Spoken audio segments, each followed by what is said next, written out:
All right, ladies and gentlemen of the tribe, welcome back to another Tribe Talks, where we talk all things tribe. No, we talk sometimes Galaxy of Heroes related content.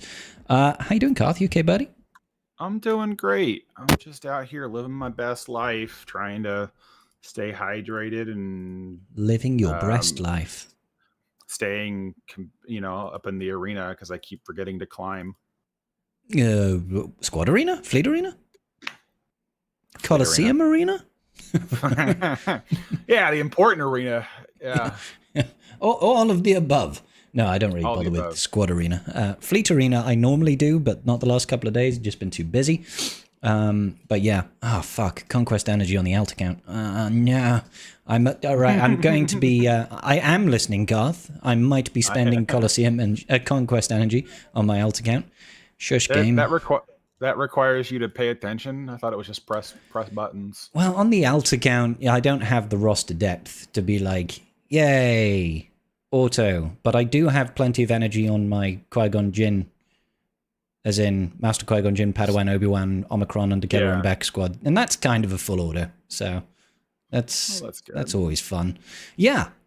So there's been loads of news for Swugger this week, hasn't there? I mean, sorta. There's been loads of news for Swugger this year. I can't even remember what's come out so far besides Satele Shan, and I think she came out last week. So yeah, I mean, Satele Shan was, that's kind of sexy. Don't get me wrong, but yeah, we're just kind of in holding formation right now, aren't we? We're waiting for the new era to kick off so everybody can be like, oh, what's coming up? Yeah, that's the unfortunate part. Is like with the new era system, it's like no one's really giving a care about the end of this era, because why would you need to? It doesn't really matter. Whereas like everyone's kind of like, well, what's the next one going to be? Is it going to be the same kind of thing where we shotgun a bunch of teams out the door, or is it going to be something a little bit more nuanced, or is it going to be something we're all dreading, like the Acolyte, which praying to God that speculation wasn't 100% wrong. And I think it is, because like that was a knee-jerk video, because I'm good at those. Knee-jerk reaction video, because literally it was my first battle in Conquest, and I was like, that's Kelnaka's house. Like, just straight up. And CG almost never just do a random new map. They don't. The only time they do it is if there's like a boss node or there's an event, right? Like we get a new, like say for Conquest themselves, and they're releasing, like in this case, we're having Satele Shan. There's a Satele Shan node, and it's on the Jedi, the Jedi Temple planet that you meet Juhani on. I think that one's reused, I think. But that sort of situation, we normally get a new map. So it's not a common occurrence for us to get new battlegrounds. But as I went through this Conquest sector, I found like 4 other new maps that are also brand new from entirely different locations. I was like, did CG just say, hey, art department, go have some fun and make some maps? We don't really care where they're from. Well, it could just be a whole bunch of assets that they just had to put it out into the game, regardless of the fact that they weren't going to use the event that they were initially created for. I mean, we've had that happen in the past where assets get created and they never come to the game in any really meaningful capacity. Yeah. So it's not like it's like oh man, that's going to be something brand new. It's like most of what I've seen so far is that they did the Kelnaka planet one, and there was one that was on Mandalore. There was another one that was on Geonosis, I want to say. And these were all brand new battleground maps.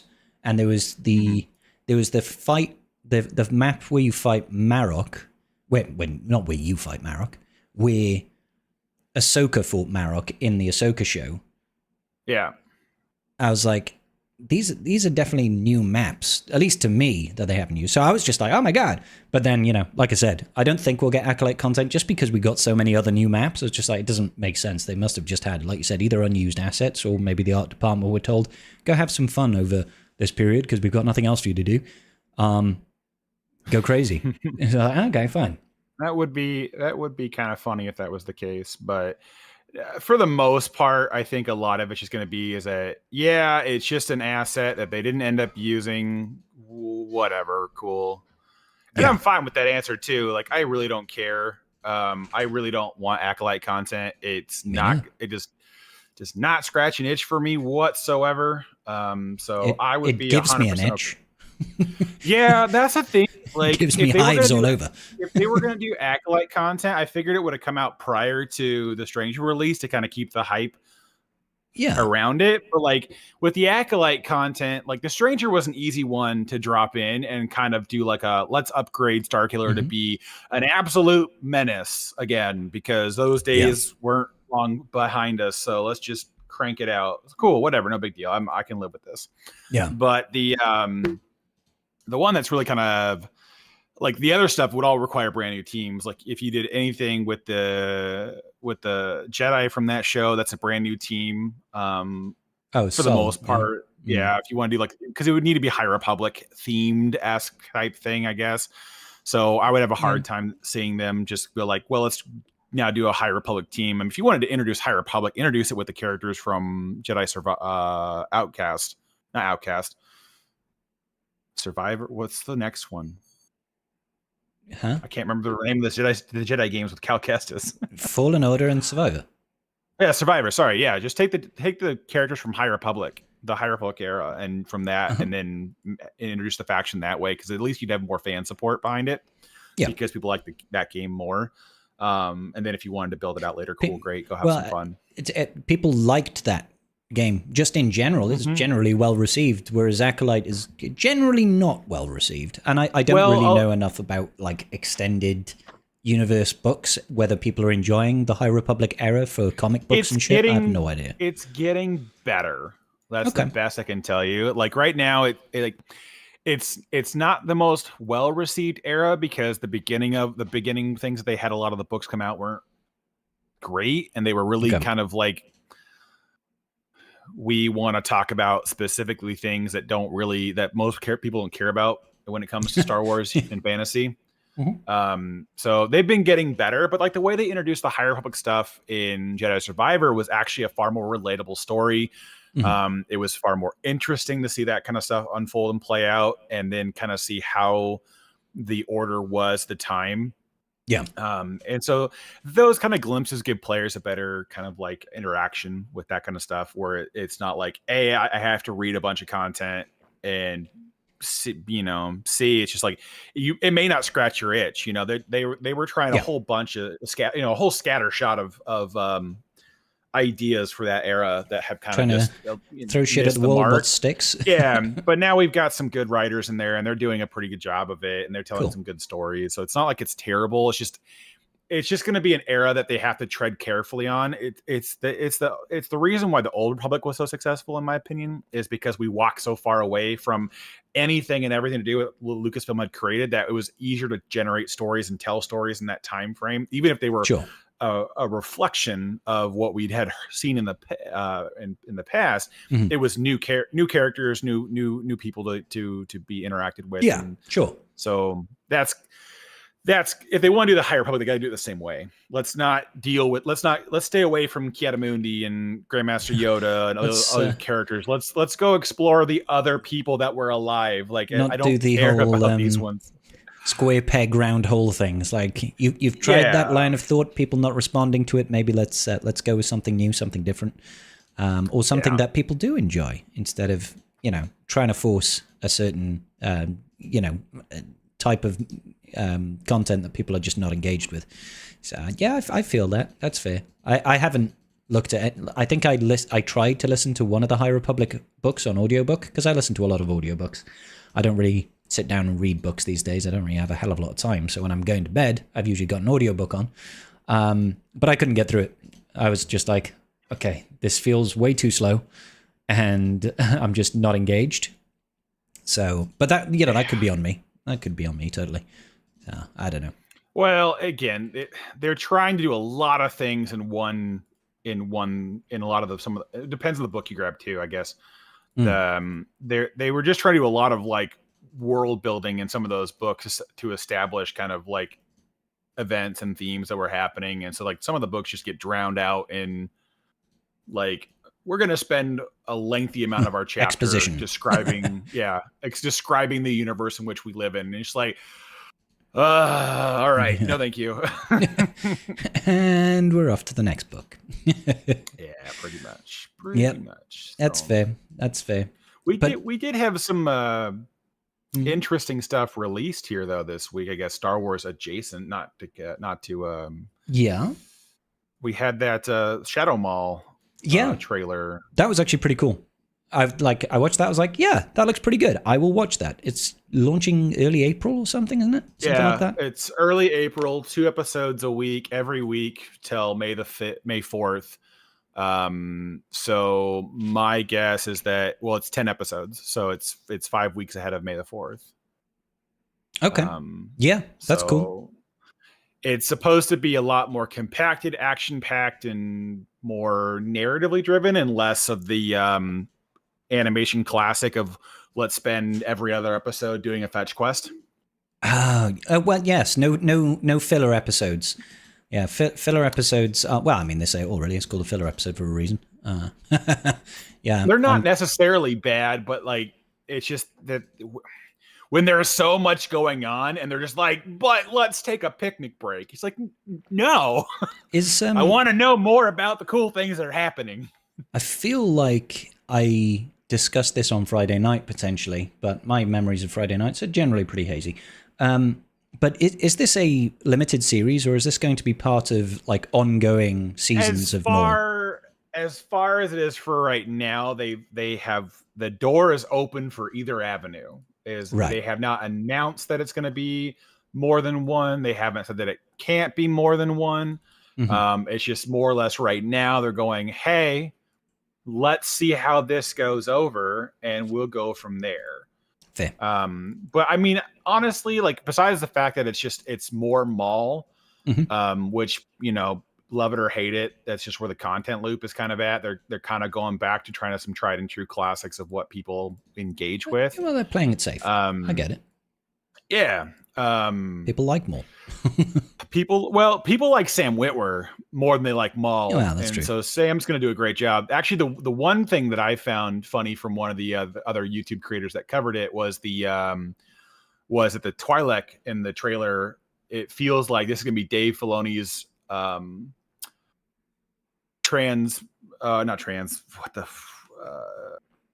taking Talon from the EU to the actual thing. So like it not exactly Talon, because I think they still want to leave that door open, but I think they want to do like a replacement of what Talon was supposed to be. Yeah. What she was supposed to be, yeah. Okay. Yeah. Fair. So that could be really interesting. Or the beginning roots of Talon. That could be the case too. I don't really know. Yeah. But the dynamic there between, you know, him teaching her and having an apprentice again is kind of interesting. So I would be very interested to see how that plays out. Yeah, definitely. I mean, yeah. I speaking as a guy that never really watched a whole lot, like I never watched Clone Wars. I still haven't watched Clone Wars when it was on TV. I never had like a platform to watch it on when it was on TV. And then I never went back to it at a later date. I have the opportunity now to watch it. And I'll be honest, like Bad Batch, just it never was my cup of tea. No. I watched it out of like obligation more than anything like that. I felt like I had to because it was new Star Wars stuff coming out. But I'll do that with Maul. But I actually feel like a little bit more inclined to watch Maul because he feels better. If you really want to enjoy the Clone Wars, you got to start watching like season 5. There is some contextual stuff you'll miss, but the writing's just way better. Yeah, and it's the same thing for Rebels. Rebels, like season 3 and 4 of Rebels, is infinitely better content than what we have in Rebels season 1 and 2. I is really up until the start of 2, and I was just like, I can't do this no more. Yeah, and it's very hard. That was the problem when Disney bought the IP. They canceled Clone Wars, and then they put in Rebels, and Rebels was supposed to be to a very young demographic, and people didn't like it. It wasn't received well. But who's watching the Star Wars content? Oh yeah, the college and the college age crowd is who's watching it. So they made the show a little darker, a little bit more gritty. Mhm. and it gained a lot of popularity towards the end. But definitely definitely it'd be interesting to see how it plays loose, because the end of Rebels tells us how Maul Shadowlord is going to end if they do continue the series beyond these 10 episodes, Mhm. because Maul has to be abandoned on Malachor 5. That has to happen. That's where they pick him up in Rebels. Right. So it's like he has to get there and be stuck there at some point in this show. So it's like it'll be interesting to see how they write that out, or if they continue to keep writing. It's just kind of, it's my only part about them going back and adding more material to characters who have a finite end. Yeah. Because they risk, kind of railroaded at some point. yeah, the risk is somewhat mitigated, but if they tell the story right with Maul, they could have a lot of fun with it, because there's just so much chaos happening with the rise of the Empire that they could really have some fun with the whole thing and still get him to wind up there, because Maul's a lot more ruthless and heartless of a character, so he can sacrifice the Padawans that he trains and just goes, well, sucks to be you. I'm going to abandon you now because that makes it so that I can live. Bye. So it could be a more fun dynamic. You can kind of see how he'll get to be an isolationist versus the with all the Jedi characters. They always end up having to save everybody and be the hero. And Maul just like, oh, we'll watch the world burn as long as I survive. It's like, all right, let's do it. Yeah, he cares about himself, I guess you could say. Yeah. Just a smidge. Yeah. Just yeah. a smidge. So that definitely does look good. I'll definitely watch more. But you're not allowed to watch it until you've watched Skeleton Crew, right? I mean, there's like 2.5 months between now and then. And B, so it's definitely off the table. That's not enough time. God. Yes. You've watched one episode every year so far? Yeah. One episode a year. You know what we did this weekend? We binge watched the Ice Age movies. Is that because there's a new one coming? Or did you just kind of want to watch? There's a new one coming in 2027. No, the wife just started watching them. So I was like, well, all right, let's just do this today. Let's watch this squirrel chase after his nut. Yeah, dude, that squirrel has been the bane of all existence for 5 movies straight. Yeah. But it's kind of funny because the funny part to me though is that they kind of screwed up. Not really screwed up, right? Because it's a cartoon and it's all fictional, so who cares? But it's funny to me because Scrat in the very first movie survives 20,000 years later to being on the beach with his acorn and him melt in a block of ice, right? And so in theory, if they want to keep things canonically correct, Scrat can't die ever. No, yeah. Because he somehow they've painted him into a corner there. Yeah. Unless unless they make that out to be Scrat's descendant or something. So yeah. Though I do love the callbacks, though. It's the fun part of watching them all in succession. You can kind of see all the callbacks from the different movies. So in the first movie, when they're walking through the ice cave, right, and they see like the frozen fish, then the frozen dinosaur, all the way up to the frozen spaceship. So in the fourth movie, Scrat gets into the frozen spaceship and then flies a spaceship and hurtles a giant asteroid towards Earth. And they just generally don't really care, about realism. But it's funny just to have. Well, Scrat flies a ship like massively improperly, right? Like he's crashing 90% of the time, but apparently the ship is made of the world's thickest plot armor. That's okay. I'm on board with that. But anyways, it was just funny that they called back that exact ship for this particular one. Like Scrat's responsible for setting all the planets around the orbit of the sun. He's responsible for the asteroid hitting the planet. Now in the movie they do avert it from hitting so they don't all die. But anyways, it's just kind of funny. Like they went through a lot of effort to keep the joke going, and I feel like the guy who animates Scrat has just got to be like cashing in that paycheck every couple of years. Just like, this is the dumbest thing I do to get paid, but it's working. But I love it. Yeah, I can't remember the last time I watched an Ice Age movie. I think I've watched 3. and it was a long time ago. But I remember enjoying them. But they're not bad. They do a decent job of making the main stories make a degree of sense. There's always a degree of peril that's not really like predictable or contrive, and so it's like, okay, yeah, these characters have to do something about this because they're thrown into it, and there's a relatively logical conclusion, right? It's not like it's super like crazy. Every once in a while, like the last one's a little nuts, but whatever. It's also like these mammoths have survived way beyond their life expectancy at this point, and whatever, who cares? Yeah, Who gives a shit anymore? We'll roll with it. Yeah. So I just go ahead. Well, no, I was going to veer us off in more Galaxy of Heroes related content. Yeah, but if you still want to talk you about probably should. Ice Age, no, you should. You should definitely do that. Well, I was just saying we have hit that point now where we've got 2 days worth of red dot on Vader, whilst we wait for the marquee to go live. So how's your OCD going to hold up? Oh, fine. I just won't log into the game very often. I'm gonna put a little bit of tape on my monitor right over that red dot, and I just never have to see it pop up. Yeah, it's gonna be good. Yeah, I imagine you're going straight for 7-star mall. Yeah, I will get the I'll get Vader 7-star day. Well, that's the thing, is I don't need to. I'll put it that way, but I'm choosing to. Yeah. Because I guess I'm just gonna spend that last little extra $130 for CG, because I don't really need to do Vader's event. Should be jumping out enough of the Zurich material that it won't matter that I finish the character in day one to get it all. No, they'll give you plenty. Yeah. But the other side of the coin is, of course, is that I still want to be done with Maul day one. Yeah, I mean, I don't really, but I'm going to be, because I'll stream it on Tuesday, right? I'll stream a day one unlock, because I'm a content creator and that's what we do.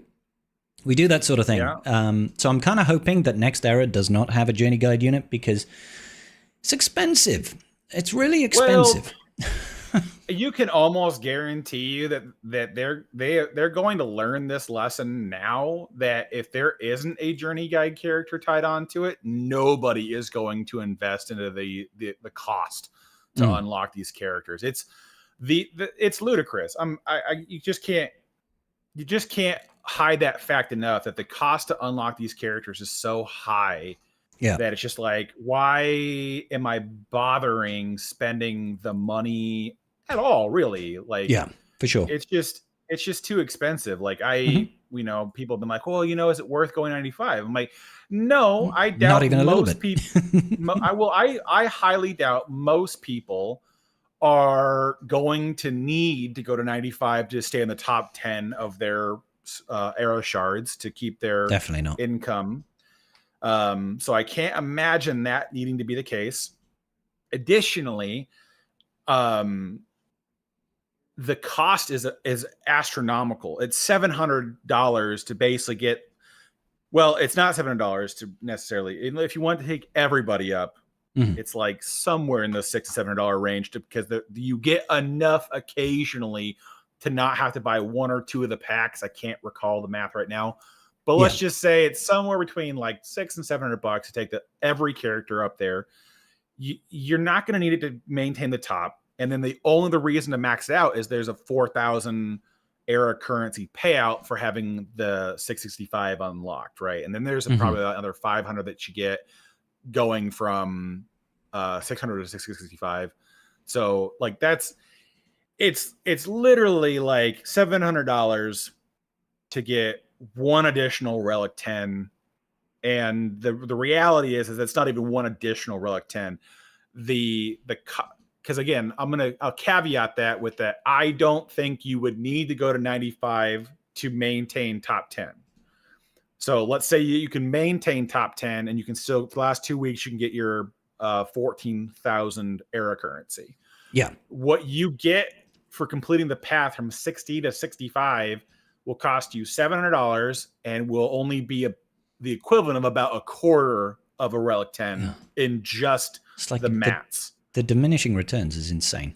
Oh, Like, it's terrible. Like, I don't know who thought this out, because anybody who's been playing the game for a period of time longer than a week, well, let's just be realistic and say like a year to 2 years, you should have enough free mats floating around to bring those characters to the appropriate relic level from like gear 13 to the appropriate relic level you want to go to. Like, let's say if you wanted to put you wanted Maul, so 85, so your relic 2. mm-hmm. If you want to, you should have enough gear laying around to relic 7, relic 5, relic 7 those characters without any additional cost. So why am I going to pay an additional $100 a character to get 5 relic, not even 5, 4 relic levels out of it? Yeah. Like, it's ludicrously high. Not cost efficient at all. No, it's awful for that. Very, very awful. So again, I'm just kind of stuck in this mentality of like, they are giving us next to no incentive for anybody who's not brand new to the game to take those characters all the way up. And I think that's what they were quarterly looking at on the first pass, was how many newer accounts would be going hard into era levels. And I guess ignorance is going to be the one part that makes them profitable, because people are like, oh, well, I didn't know, so I just kept throwing money at it because I thought being max would mean something. And like the next go around, like most content creators, everyone's just going skipping. I'm not putting that much money into it. If 7-starring means nothing, if nothing for Colosseum at the very least. Yeah. Yeah. Like, the stars means next to nothing until you've hit 65, and then you need to be 7 stars to go further than that in era levels. But that will be like the end of the era. The only difference, I guess, for stars is at the end of the era, we're getting an era battle, and you'll want to have the stars for the era battle. But, But as I understand it, though, it would still be cheaper, because as I understand it, everything is supposed to hit shipments. Yeah. The week after the era ends, right? Yeah. Like the era ends, the new one goes live, everything hits shipments. Farmable will be after the marquee releases. That cadence, as far as I understand it, will remain the same. Yeah, it goes shipments pretty much straight away, and then it's every 2 weeks we'll get the marquees becoming farmable in the release order that they came out. So we'll start off with Luke, and then we'll get IG-90, is it? And then Choda, and then Asajj, and then Barriss, and all that. But even at that point, my point on the matter is that you can relatively and probably more cheaply shipment farm the rest of the stars than it would be to just do it just to wail on them. So it's like, I don't know if they're putting enough incentive out there. I don't want it to be like crazily more expensive, I guess, but like there's just no reason to invest right now. Your 7-star unlock gets you nowhere, and it should get you somewhere. It should get you era level boosting, and it should mean something. But I mean, again, they might add a game mode where it matters by the time the next era starts, and there's a whole lot of ifs, ands, or buts about that part. But for sure. Just for right now, there is zero reason to go past 85, except, well, I'll caveat that. Zero reason in my opinion. One reason, and that's only if you give a small crap about that little era currency. If you haven't, you need to have either one character at 90, or it is much cheaper to have 5 characters at 86. If you need 5 additional levels beyond 85 on everybody to get the 1400 era currency payout at the 600 average. And so to have a 600 the total era level investment is Yeah. Okay. So I will go 86 on 5 characters, and then everyone else is at 85. I don't see a single reason beyond that to invest beyond that point, because it's just costs too much, man. Like $700 to do it. It's just it's stupid. Like at that point, you might as well just buy Relic 10 packs when they come out. Like, forget the era but you could think how much think how much more value you'd get out of Relic 10 packs for the same amount of money spent. Yeah, like if you look at the big $100 one that you could buy 3 times, right? that buys you a relic 10.5, but it also provides all the Gerdas, all the droid brains, all the signal data, all the that's nice. impulse detectors, all the arrow magnifiers, all the electrum conductors aren't required at that level. But anyways, it provides all of that in addition to the relic 10 mat needed. And it's just like, yeah, screw this noise. This is the dumbest ROI I've ever seen. I suppose like the error levels at that point becomes for the person that buys that pack anyway and still wants more.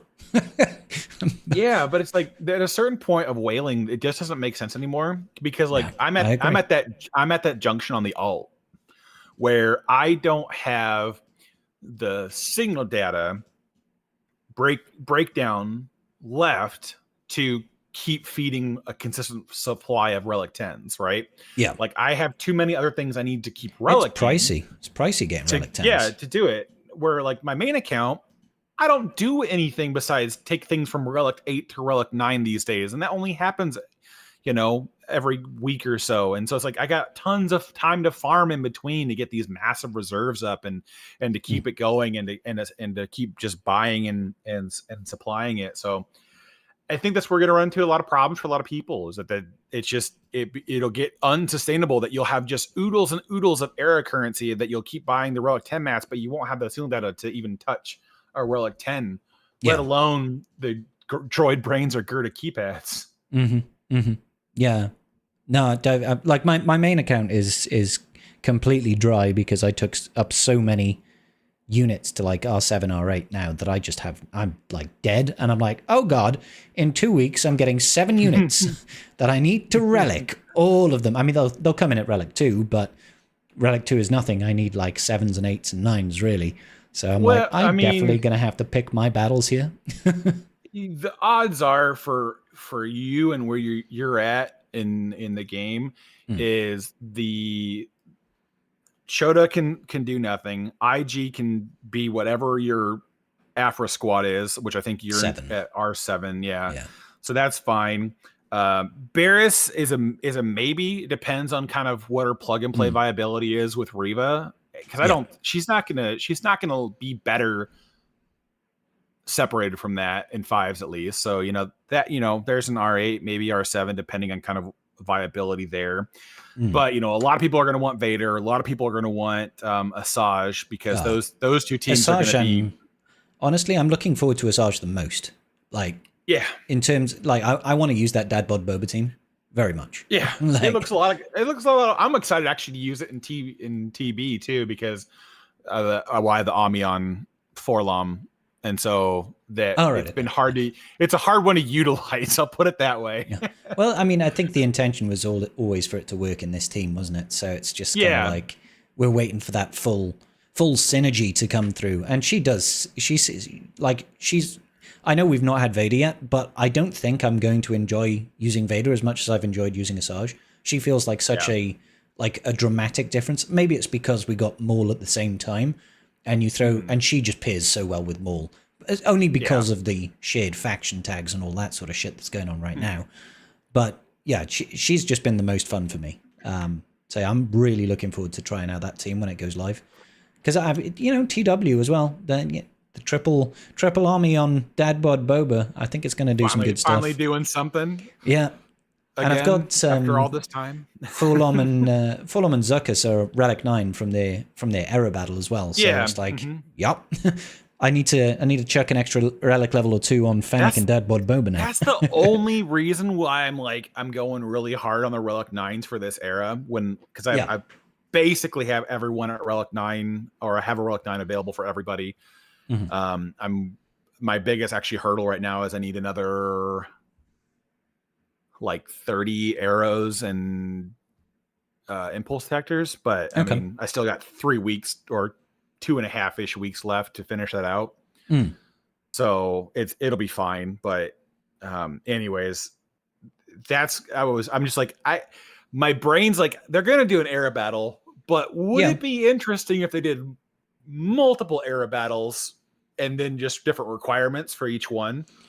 That would be so sneaky. Let's be real. It would be sneaky, but it would be nice because I'm tired of having like this one. Like I was like, where's my tripled up era battles that we were supposed to have Yeah. from that infographic from 7 months ago. Well, it's like my only concern with that is that would be CG's way of trying to maximize the number of R9s that they get from Yeah. people for this, because they're like, hey, if we did an era battle and people could beat it with like just Maul and Asajj at Relic 9, but you can use every marquee from that era, they're not going to do the rest. So if we just do one for Luke, one for IG-90, one for Choda, and one for Asajj, and in order to get the top end rewards, you need Relic 9, they're like, ha, everybody will be forced to Relic 9 all of the things. Yeah. I hope they don't do that.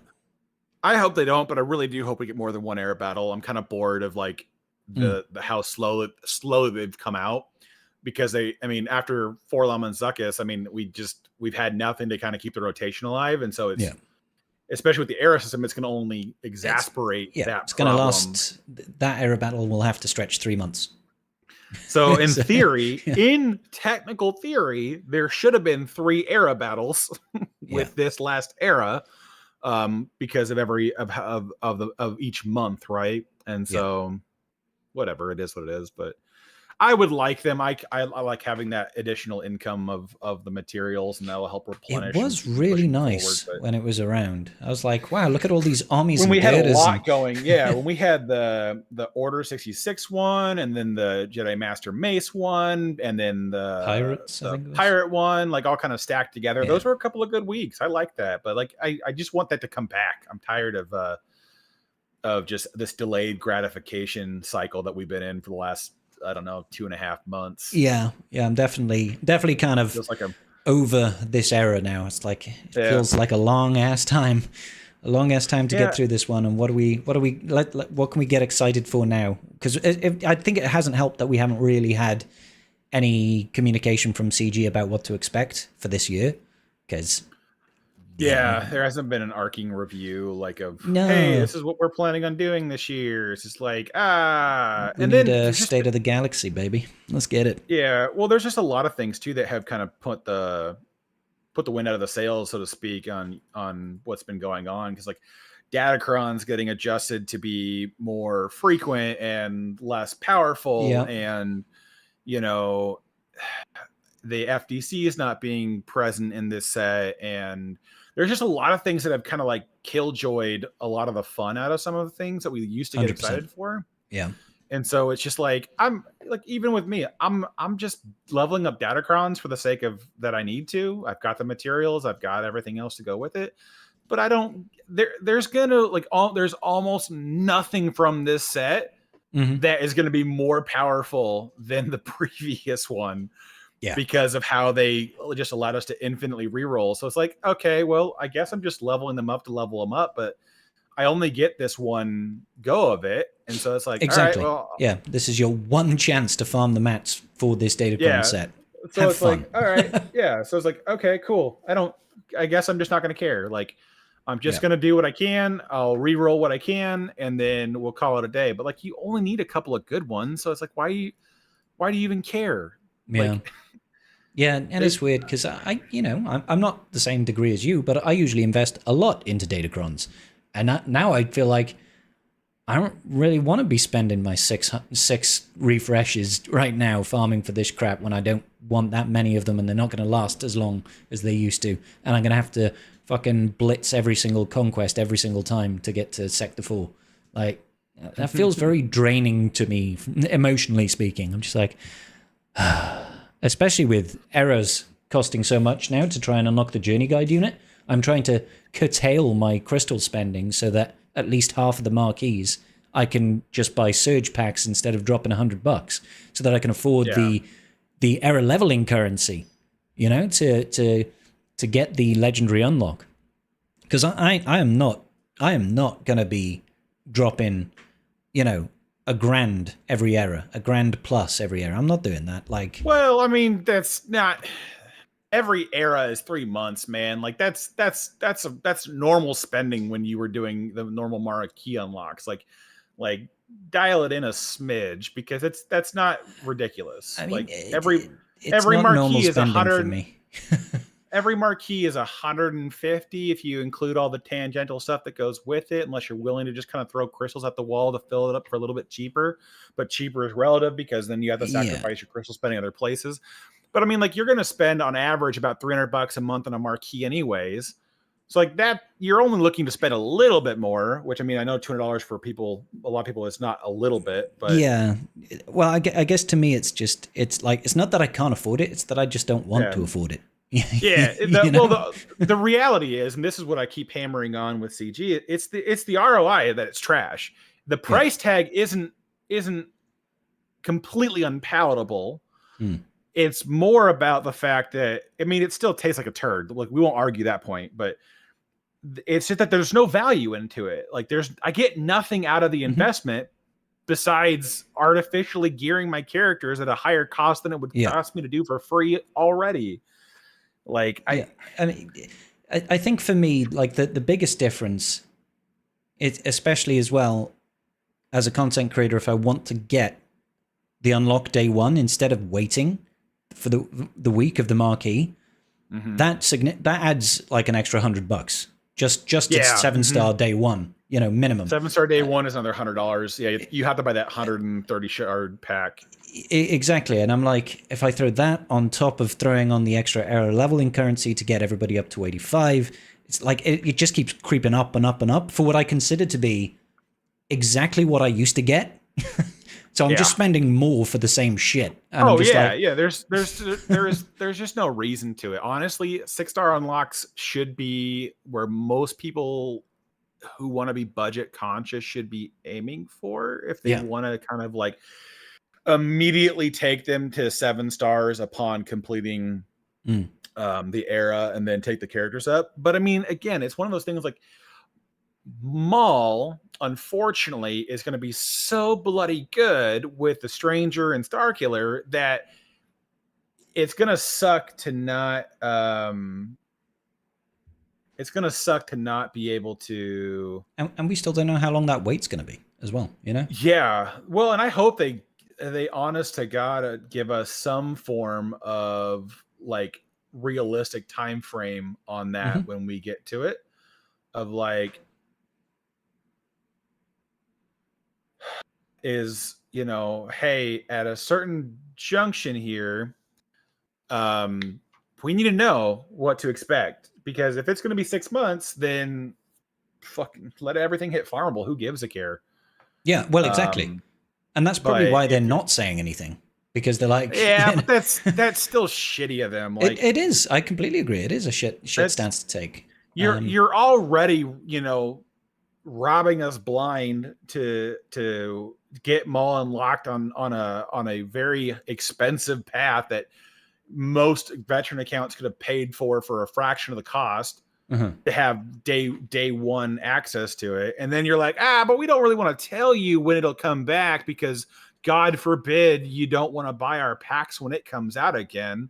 It's like, who cares? If you're already if you're gating it for the sake of giving the whales a premium character during that time, fine. Just say it and get it over with. Don't sit there and be like, well, we just aren't quite sure on what the cadence is going to be yet. Well, that's a big crock of shit. Like, it's that is true. It's like, no, it's just like, hey, just say it. 6 months. It'll come back at the end of the 3rd era for a year, whatever, or whenever, or 2 eras after it releases, it'll come back. Cool.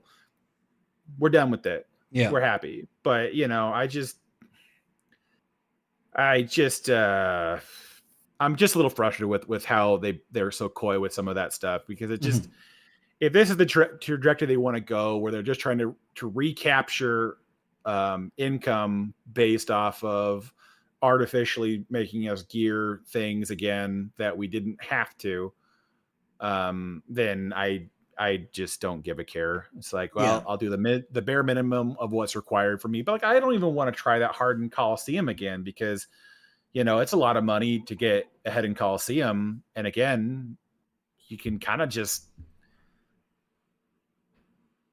wail on the packs that come out for R10 instead of trying to use everything for that. if that's what you're doing, if most people are those people that are trying to get high in Colosseum are just trying to do it not for the competition or for the love of the game, but they're doing it for the era currency to turn into a Relic 10 mats, or I suppose some people might want the Lightspeed tokens. But if it is the R10 mats, it's probably just a hell of a lot less hassle just to buy the packs when they come out.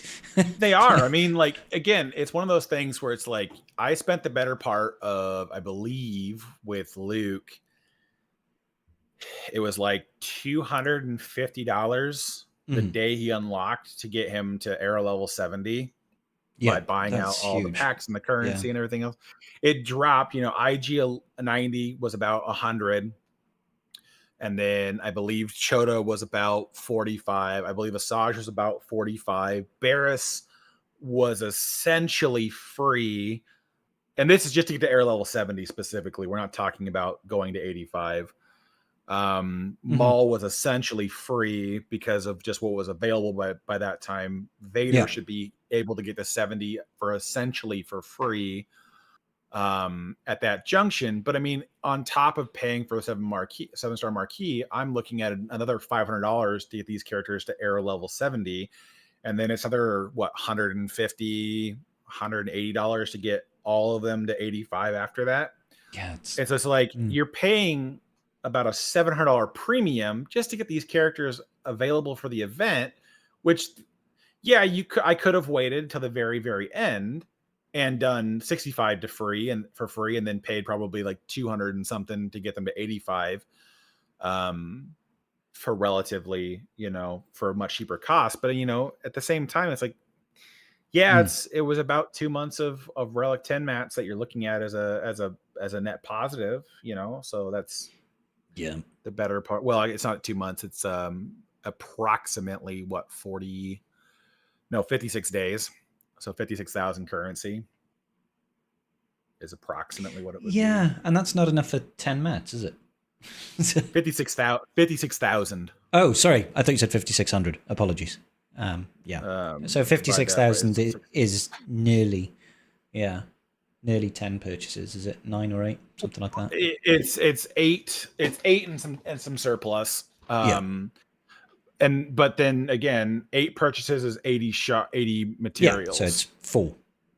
So it's 4 Relic 10s, and it's just there are 10 mats for it, right? It doesn't include the signal data or any of the preceding materials that you need. The good keypads alone is there was a lot of hype around Relic 10 being, and I knew that going into it. I knew that this one I would be, the FOMO was going to take me, and I was going to need to be on top of it. But the next go around, I don't really care.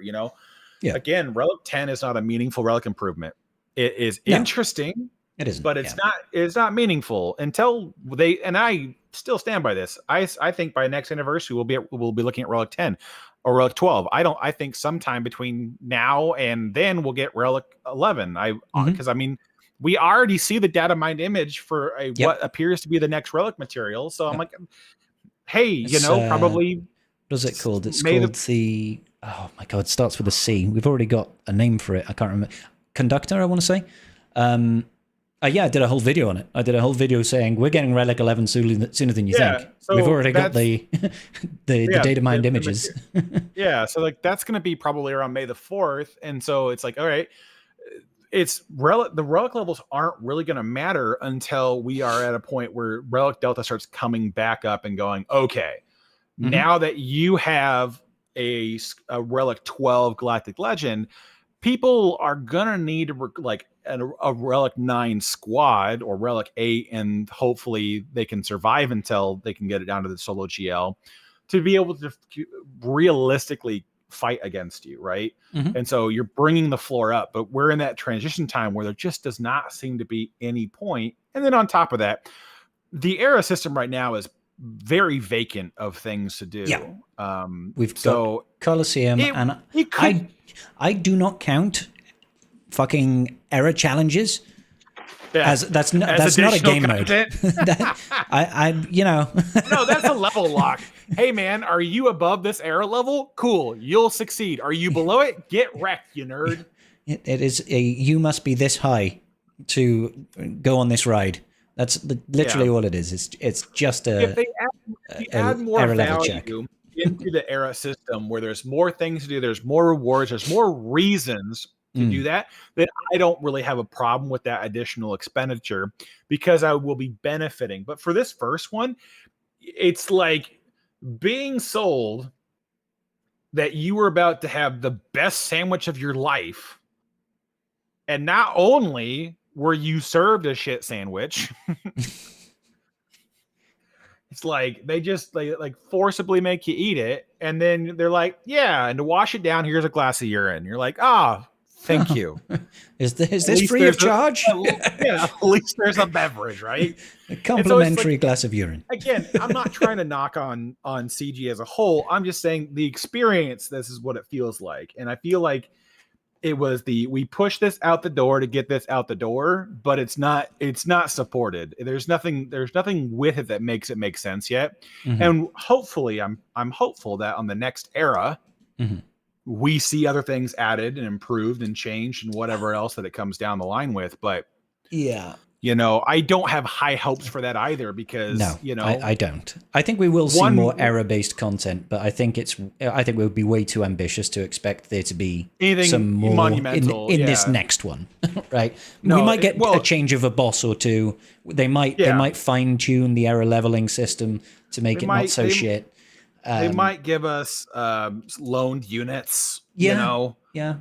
But I'm not expecting like the PvP game mode or anything like that. So yeah, and so it's like for me, it's just like there's just no reason to be a part of it outside that you locked, the most exclusive rewards behind it. Outside of that, it's just been a letdown, and I can't say that it can't be improved on. I just don't ever like the experience of walking into a brand new department store and they're like, we have a Quiznos, nothing else.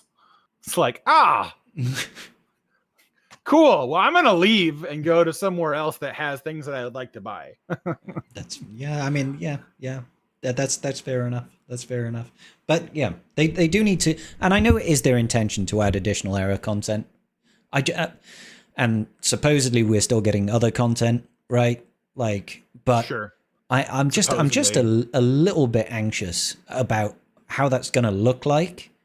And because, I don't want us to have, could you imagine if we have just like 2 years of, this is the new error content that we're getting. We're getting error-based PvP, and then error-based guild PvP, and then error-based fleet, and then error-based, and you're just like, okay, I'm fed up of just error-based stuff. I'm hoping it doesn't look like that, but again, it's the PvP side of things. I'm not a big fan of because then it's gonna it only work itself into be more exploited than it was initially upon launch, right? And then on top of that, it's just going to drive a frenzy of just like, if they put something good enough there to go chase, it's like, well, now you have to be a part of it if you want to be at the top end competitiveness. And I feel like for a lot of the bigger spenders in this game, they don't really want that. Like, I spend to make my life easier, not to make it more complicated. So it's like, they gotta walk that with a fine line of just not putting more burden on people that like to spend. Because I'm not gonna sit here and go, yeah, you know what I'd like to do? Struggle for 6 weeks straight because my wallet wasn't fat enough or whatever. I mean, like, that's the problem that I'm dude. If your wallet isn't fat enough, what hope has any of us got? The rest of us, I already spend an obscene amount on this game. There's people that spend a lot more than I do too. I mean, and that's their prerogative, whatever. But yeah, of course. The issue that I just run into is like, the whole point of spending is to make either to give yourself an advantage or to cut down on the time and to make the game play easier. And a lot of what they're doing, if they keep down that road for adding era content, if they go to PvP, is like, well, now not only am I paying for an advantage, now I have to pay to make sure that I maintain the advantage. And I'm not about that life. I've like that. We already have that enough with Datacrons. Yeah. And I'm already out the door on that one with this change.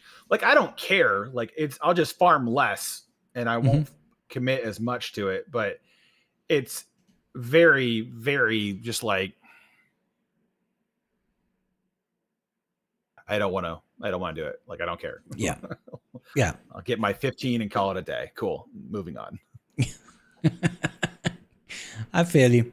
I feel you completely.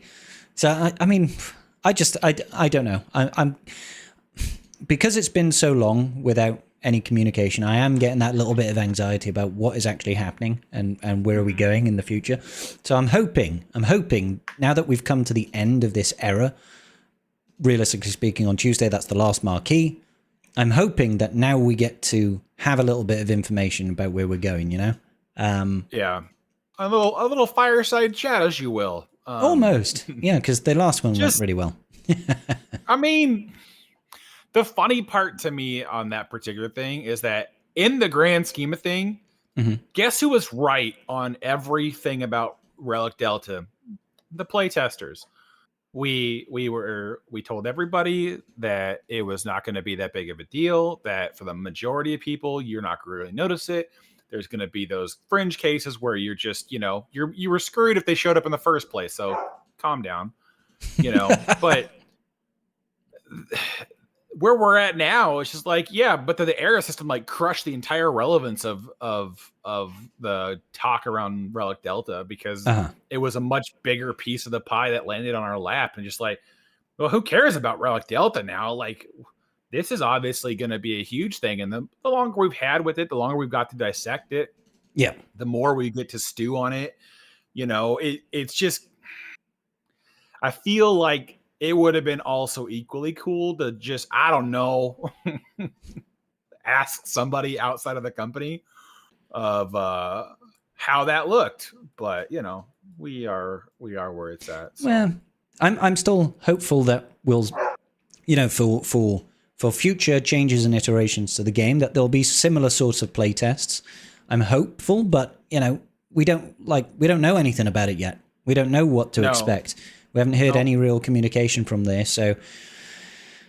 Well, and the unfortunate part with just even with the playtester group that we had for Relic Delta and everything else is that it's an unfortunate side effect is that people just get so vitriol when it comes to like any substantial change. It's like, man, just a lot of hate for like a month straight. Oh yeah. And it was just like, guys, we're adults. Like, can we just rein this in a little bit? Like, we can all talk shit, but like, there's a certain degree where that crosses a line of like, all right, guys, we're adults. Act like them. Yeah, people like to get angry. It's true. It's true. So we've had a lot of downtime from that. But who knows? Who knows?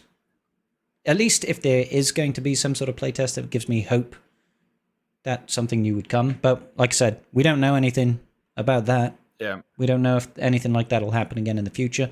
And even if it does, if we would even be a part of it. So it's like they could go with a completely new playtest. I'll remain hopeful. I feel like for the most part, it went pretty well. That like the communication back and forth was good. It felt like there was good outcomes from it. So, don't know. Yeah. Yeah. I'm hopeful. Yeah.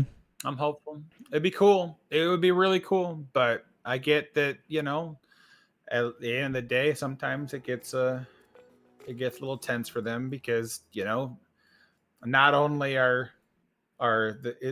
is the community a little vengeful when things don't go 100% the way they want it to. Yeah. It doesn't also help when those people, well, not even those people, but just being on the front lines of that, getting attacked and having your character maligned because, you happen to work at a company. Yeah. It's like, it's a lot. It's a lot to take on when. I can see why they would like to keep shelter themselves. At least a little. I can't imagine the amount of messages that Meathead must get. Like, no, he must get a crap load. Like, good and bad. Don't get me wrong. I think Meathead's great, and I think he's done a lot in terms of building community relationships for this game. I think he's done a good job on that. But I imagine he must get a whole lot of abuse that he doesn't really deserve, truth be told. It's like he doesn't make the decisions on the game. He doesn't, impact it in that way. His job is to be that middleman, and people get frustrated with the game. Meathead is not necessarily the target, but here's the point of communication, right? Yeah. Like to a lot of people. He's the conduit, and unfortunately, it's just getting a bit roughed up because it's their only conduit. And so, and that's usually my response to a lot of people when they want to come and bitch about the game. I'm like, hey man, you don't have to play it. Like I get that you're not happy, but like I'm not here to spend the next 4 hours bitching about the game, even though I do it once a week for 2 hours. I try to be constructive. I try not to sit there and be too negative about the entire thing, but it's like when people come in, they DM me, I can't believe they're doing this. I'm like, man, we don't even know what this is going to be. Like, I don't know, sit back, have some popcorn, quit giving a shit. It's not hard. It's so interesting to me how devoted people are to something that it's just like, it's never truly in your hands. And unfortunately, as irate as you want to be without constructive criticism, it doesn't solve a problem. So if it's not solving problems, I'm not interested. Yeah, that's just my number one mantra. If you're not solving a problem, or we're not discussing how to solve it, then I'm out. I don't care. Well, I mean, it's like when you're talking to your wife, isn't it? It's like, what do you want? Do you want to solve the problem, or do you want to bitch? Like, these are two different things. we can talk about fixing things, or if you just want to vent. If you want to vent, let me go get a large glass of listening juice, and I am here for you. And if you want me to solve the problem, I'll pour a small glass of listening juice, and then we can talk it out. But it's just kind of how it goes. Oh, good times. Yeah, I love it. So, I mean, we could take a look at Tribe Talks questions if you like. I don't think we've got loads and loads, but we do have a couple knocking around in the old Discord server over there. All right. Okay. First question comes from Big Tom. What do they call him? Big. What's the best Colosseum Tier 8 squad? Unfortunately, my answer is going to be, it depends on your error levels. Yeah, it does. Because, at 85, IG lead with Luke and Maul and Asajj, and I like Barriss because of all the additional assists. Well, with IG lead, every time they deal damage, they deal additional true damage, and she'll assist a ton. So it's like, it's not bad. And then it depends on the boss too. There are certain things that you don't want to do with. I suppose I use Choda over Barriss because my Choda is 80 and my Barriss is 70. So I'm like, and that's exactly. I have everybody at 85. So for me, it doesn't really matter. But a lot of people who are below 85, I see running Choda.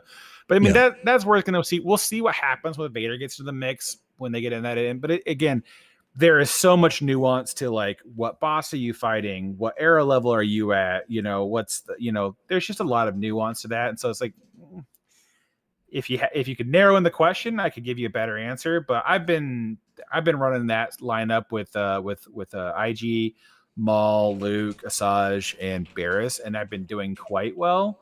On most bosses, there are some like the Temple Guardians. I have to kind of do the Choda, because if you can't dodge the beam on the guy you're wailing on, it will just one shot the crap out of you. One shot the entire board. It's a fun time. Yeah, so that's the only one where I drop Barriss and go back to the other one. Go back to Choda. But I mean, we'll see what happens when Vader comes in. Maybe just running more damage will solve the problem. And if you don't have Maul, or you don't have Maul 0 levels, then you just use the team that you've got. But yeah, generally speaking, as soon as you've got IG-90 above level 60, he tends to just be the best lead. Like, his contract is just so powerful, adds so much damage to the entire team, that there's almost no point in using any other lead. So yeah, that's the same thing. I just use like I said, I just use Choda instead of Barriss. Yeah, Luke can do okay with being the lead. With insert, like, especially against the, what are they called? The Dryads? The Temple Guardians. Temple Guardians, right. Solely just because the fact that the 100% defense really gives you a nice survivability. Sure. and then it there's a lot of boost for the stealth. Like once you're at 85, he can be a decent leader as well. And so there's just a little bit of like you go back and forth on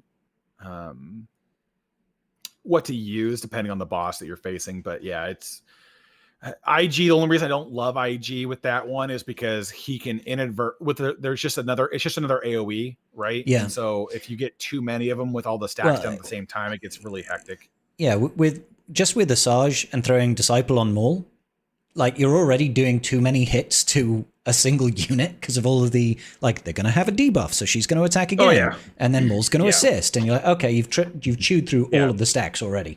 It's like, yeah, you just need to keep it on the one, and then try to use Chota to time out the AoE so that he hits with the foresight instead. But that's about as good as you can hope for. It's the only one that I haven't been able to max the personal track for yet, because I just get like railed at like the 2.5 million. I'll get hit with an AoE and die.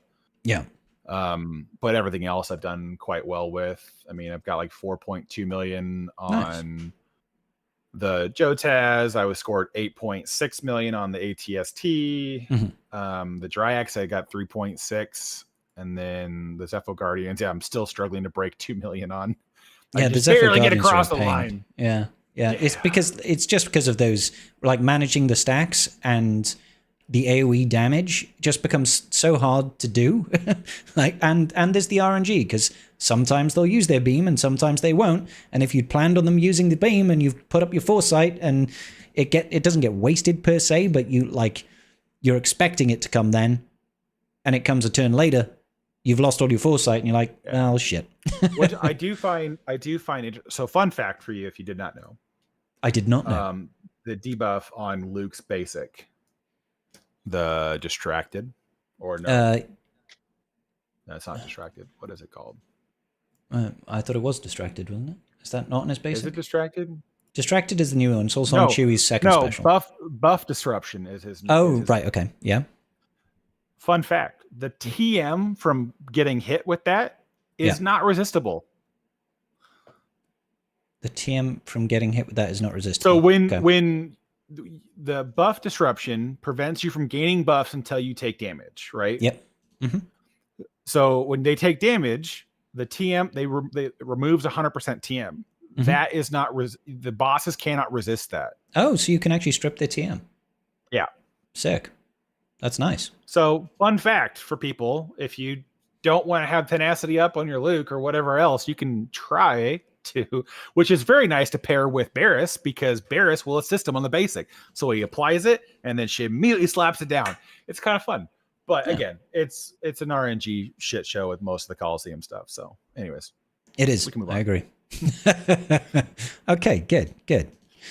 So thank you, Big Tom, for the question. Next question comes from a Jedi Knight Jim, which is a good name. Long-time listener, first-time questioner. I love the podcast. Thank you, Jim. Just as I got comfortable with facing massive rosters in Carbonite, I've been promoted to Bronzium Grand Arena for the first time as a relatively new player. 2.4 million GP as a free-to-play player. Congratulations there, Mr. Jim. With around 7 or 8 viable 5v5 teams, though some aren't fully relict, what is the best strategy to use in your opinion to have the greatest chance of winning?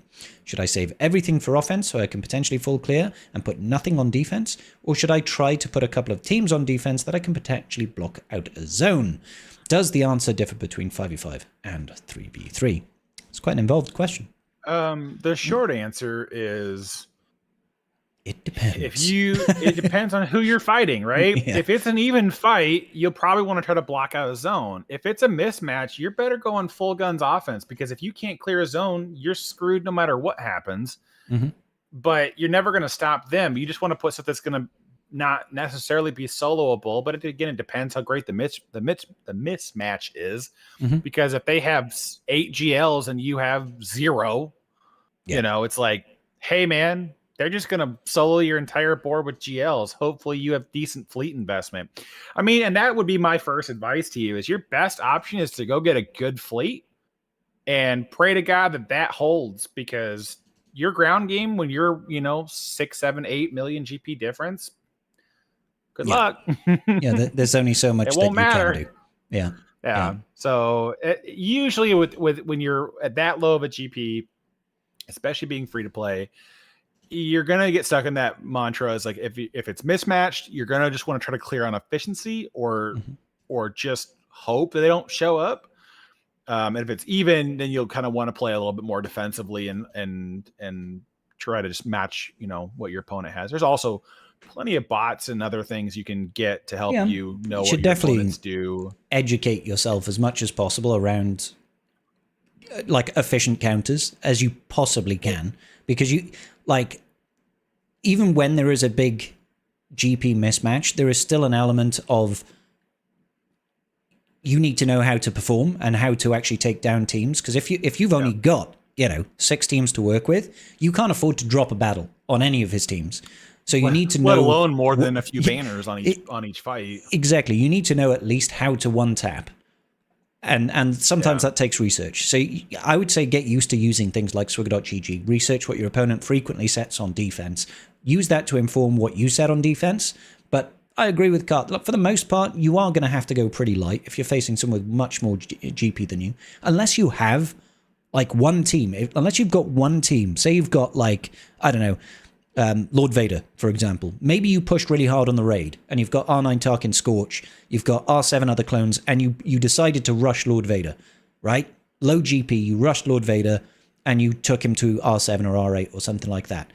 If you have a feeling that you've got Lord Vader, and you happen to have an Attackacron from the last set, and you've rolled a perfect Datacron, set that on defense, and hope he fucks up against that. Because these people with high GP that operate in low divisions of GAC are generally pretty shit at GAC. Either that, or they just don't play it, and they will likely fail against a team like that.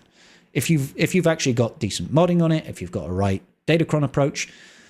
But again, that's kind of roster dependent, right? It's kind of roster dependent. So it's hard to give a blanket answer, I think. And I don't think that necessarily changes 3v3. I think I find in my alt account in the low brackets, I find 3v3 a bit more difficult because you need more leaderships. And it's hard to have that breadth when you're that low GP. Yeah. So you probably want to save even more for 3v3, truth be told.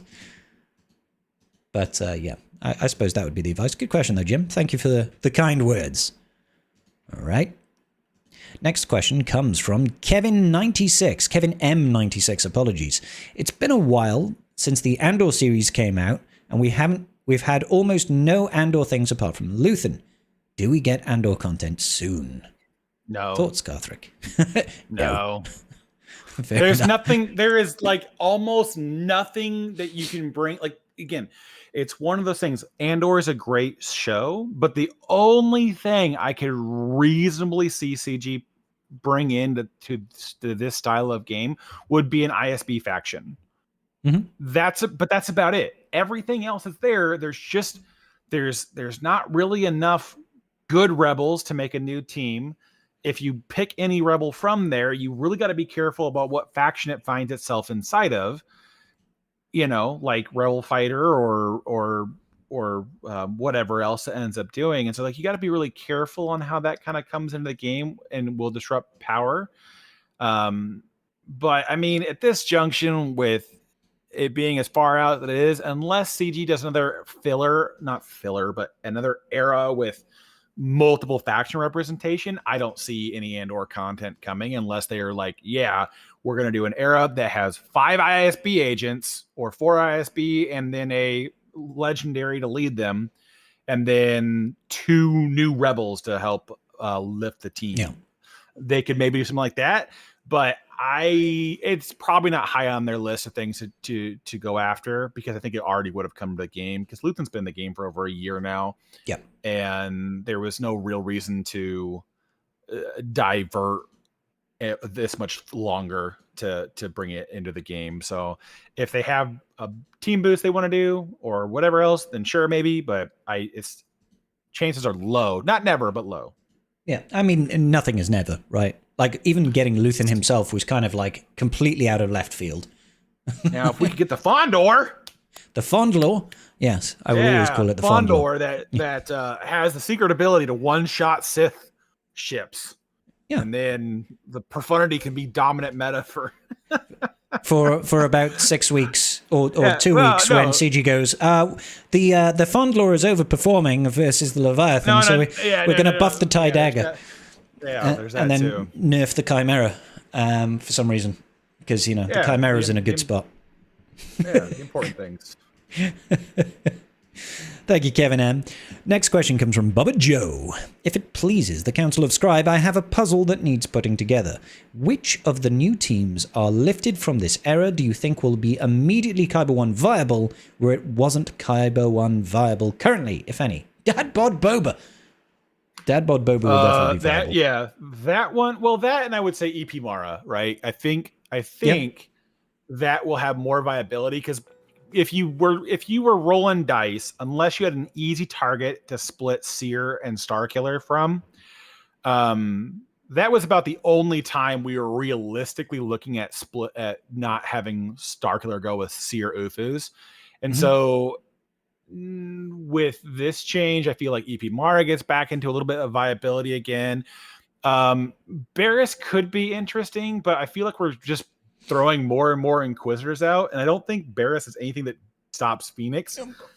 No, so and realistically speaking, he did say which isn't currently Kyber 1 viable, and Reaver is already Kyber 1 viable. Well, she goes back and forth depending on Kron support, though, because she's on defense, she's basically nothing without Merrick, right? Yeah, just because of Phoenix, but just because of Phoenix. But then on top of that, but offensively, she's kind of useful still offensively. She can help with Leia and shit. Sorta. It depends on the Kron that Leia's got supporting her, though. Yeah. It's like... Yeah. I mean, all of Kyber 1 is kind of Kron dependent, generally speaking. Yeah, I guess it's a better way to phrase how we're looking at it here. But yeah, anyways, oh, right. Sorry. I'm multitasking very poorly. That's okay.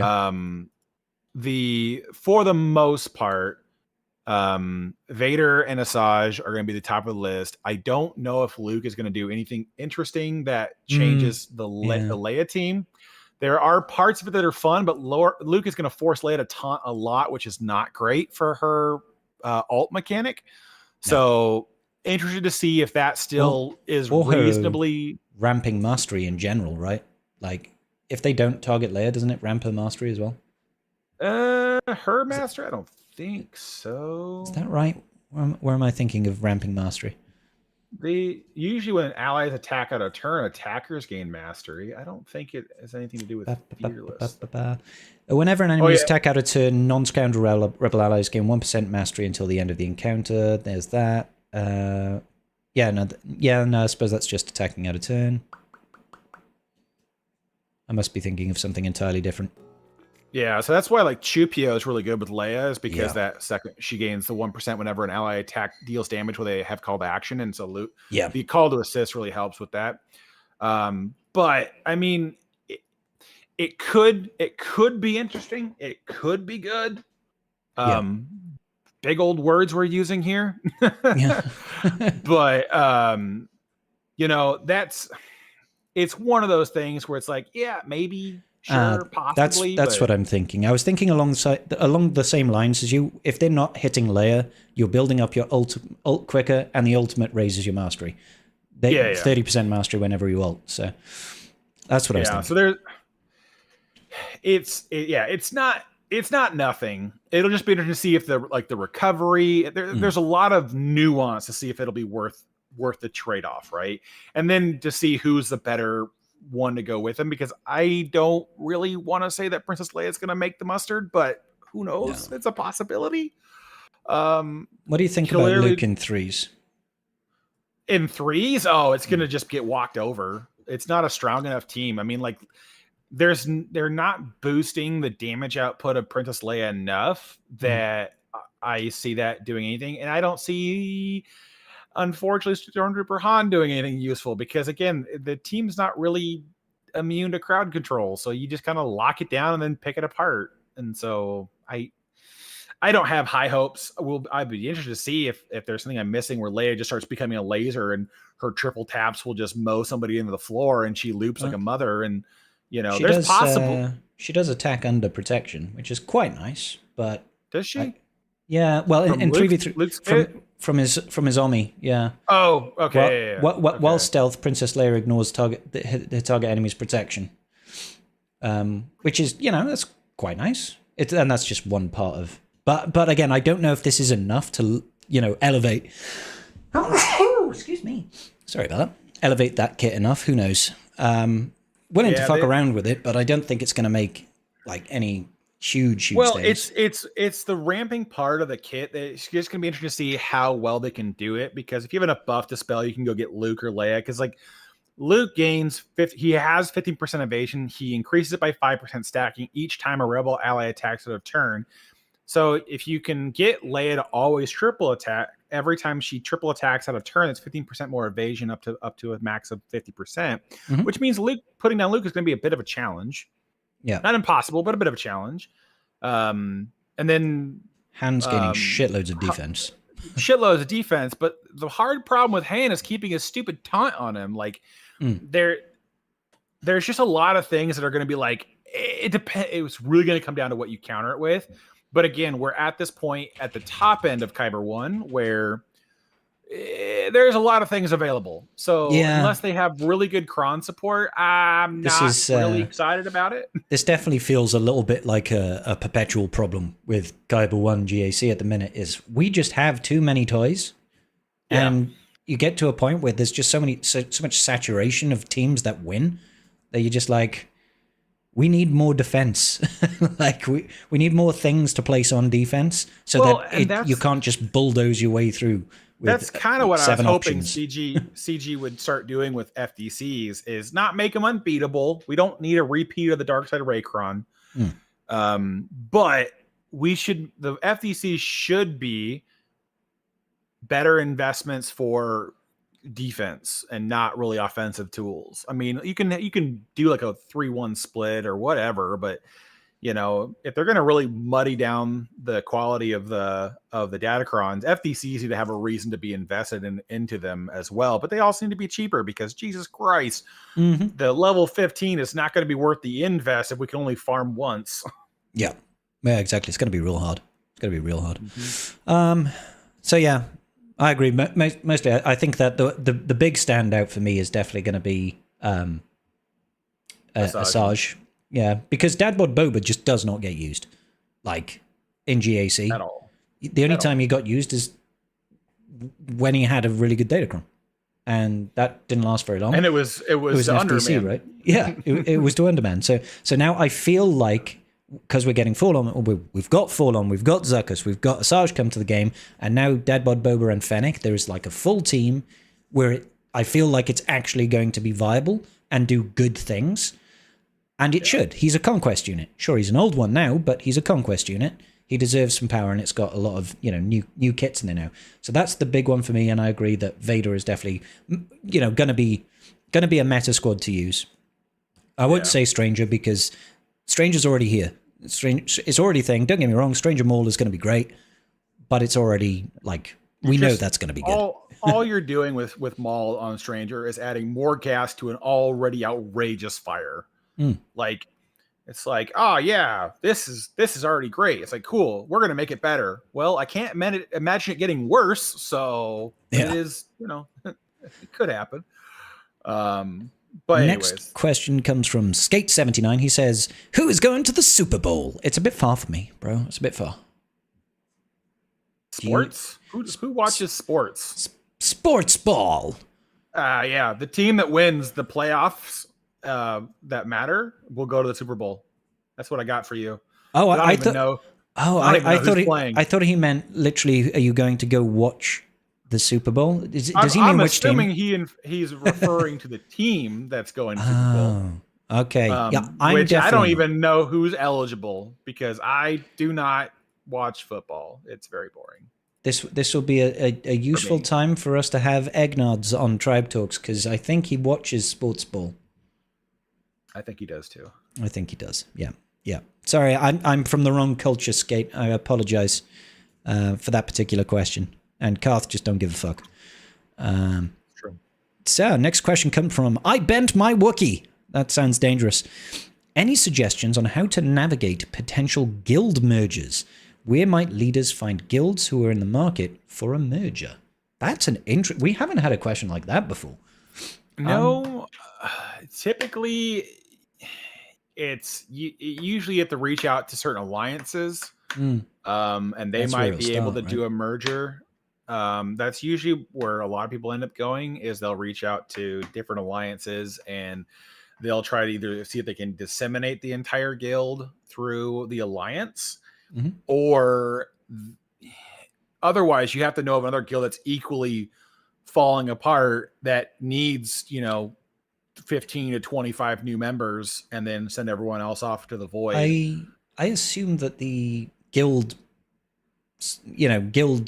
searching server, Discord server, is still a thing. I don't know if that has got a section for mergers. The Find a Guild Discord server? No idea. No idea. That, like, years ago when you used to want to find a guild, there was a whole dedicated server for guilds to post about their guilds and where you could find new members and stuff like that.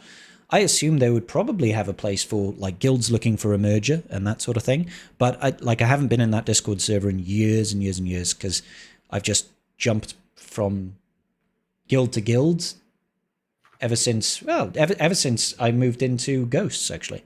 It's just been a case of I'll follow Karth around for a bit, and then we had a bit of a breakup, and I still haven't gotten over it, truth be told. But that's okay. Because you broke up with me, you dumb bitch. Well, listen, Karth. Sometimes you feel like you got to spread your wings a little, and sometimes mistakes were made. All right, It's just the way the cookie crumbles. It's all right. Night Fox is happy about it. So yeah, Night Fox is very happy, I'm sure. I saw he got back up into the top 10 of Colosseum. I'm sure you might have had a hand in that. Did you, Karth? I have no idea, to be honest with you, because I don't remember. I don't remember. I lose track sometimes. It's okay. Yeah, no, it's all good. It's all good. Yeah, but I imagine I would start with the Discord server. I can't remember if it's called Find Guild Discord server. The Guild Recruitment Discord server has a channel for mergers. Thank you, JKD Mike. There we go. So I'd start there. That's definitely your best place. Use the advantages of the community, is what I would say. We're a pretty good bunch. We're a pretty big bunch. Rake, his question is pineapple on pizza, yay or nay? No. No. Yeah. I don't like it. So I don't mind it cold. I don't like it hot for the same reason I don't like Roman tomatoes on my pizza. I don't like a little ball of juice that can get really hot, and then I bite into it and it burns my mouth. Scalding juices. Yeah, not a fan of that. Like the taste doesn't bother me. It's just the fact that I'm very particular on having vegetables or fruit on a pizza that can retain the moisture and get very, very hot. And that's why I don't like pineapple on my pizza. Now, if it's cold pineapple pizza, then I don't give a crap. But if it's hot pineapple pizza, I am skipping that shit. Fair. I mean, yeah, that's the great thing about pizza, isn't it? Like, it's one of those few foods that is good, hot or cold. It's great. Especially if you go out on a night out, you get pissed up, you buy a pizza, you buy like a big fucking pizza, and you eat half of it, you wake up the next morning, you're like, oh, breakfast, cold pizza. Delicious. Who's out there not buying the biggest freaking pizza you can just to have breakfast the next morning? Like 2 meals for the prep of one, sold. Yeah, and it is just really good hangover food, to be fair. Oh yeah, dude. Cold pizza is the bomb. Something to soak up all the alcohol still in your system. Yeah, you need a lot of that fat. You need a lot of fat and carbs in your hangover meal. So yeah, good question, right? Good question. I believe once I was on a Friday night stream, and I think we like, this must have been a long time ago, because I think I had like a dono goal of, if we raise £10 tonight, I'll order a pineapple pizza. And we did. Oh. So I ordered it and ate it live on stream. And I was like, you know what? I'm not into this, but I was drunk. So when you're drunk, everything tastes pretty good. Yeah. I mean, I ate pizza off the floor when I was drunk. So can't really set standards too high, but I'm maybe not the best person to judge on that sort of thing. So thank you, Rake. Darth Lucas asked, top 5 non-GLs to take to R10. I don't think there are 5. I mean, it's like, the short answer is like What conquest unit supports the GL? No. Those. Literally, it is kind of like, okay, so we've got Ezra, we've got Bane. Yeah, Ezra, Bane, Ben Solo. They're good ones for it. Yeah, but Well, I mean, like, the reason I like Ben is because he gets an ungodly amount of crit chance in with the Relic 10. and he needs it as a special attacker. And he needs it as a special attacker. But I mean, again, it's one of those things where it's like mostly the best to take to R10 outside of that are those that are supporting Galactic Legends. That or a tank on a GL team just to be a bigger nuisance. You know, I have an R10 Chrysanthemum, I have an R10 Vayne. R10 Vayne is gnarly. Yeah. Yeah, it's a fun. Those are fun, but like it's not needed. And I do agree with Cosley. Darth Revan is actually probably the best one to do, just for the fleet benefits. I wholeheartedly disagree, solely because there's so many ways to deal with it. I don't think it's worth it. In TW, it certainly is. In TW, it's great for banner bleeding. But then again, most people don't give a shit about that. But I mean, again, if you quality of life for climbing in Fleet Arena, if you just want to go in and go, auto. Yeah, it's better for the mirrors. It's better for banner bleeding. The other thing, too, is that most guilds don't have the relic investment on their necessary counters to tighten those banners back up. Because I think if you had more, if you had higher speeds on like your executor lineup, that you would probably do a little bit better on banner efficiency with that. But you know, that's just one R8 Piet still. Yeah. So well, again, it's one of those things where like there's a nuance to that answer, but it's good if you want the convenience. It's a great convenience R10 to just make your life simpler, and that's the only reason I'll argue for it. If you want to go try hard on it and you want to perfect the executor counter or the mirror match with the TIE Reaper, great, go for it, have a good time. But it's not needed, I think, as much as we initially had kind of thought when R10 came out. I would be a lot more interested to see how certain things work in their capacities. I'm definitely still of the opinion that R10 in general is just not needed. Like, you don't, they're all luxury. All of them are luxury. Yeah. Is it nice? Does it bring some value? Yeah, a little bit. But not like there's not a single matchup that you'll have where you're like, God, if only I had R10 Bane, I could have won that.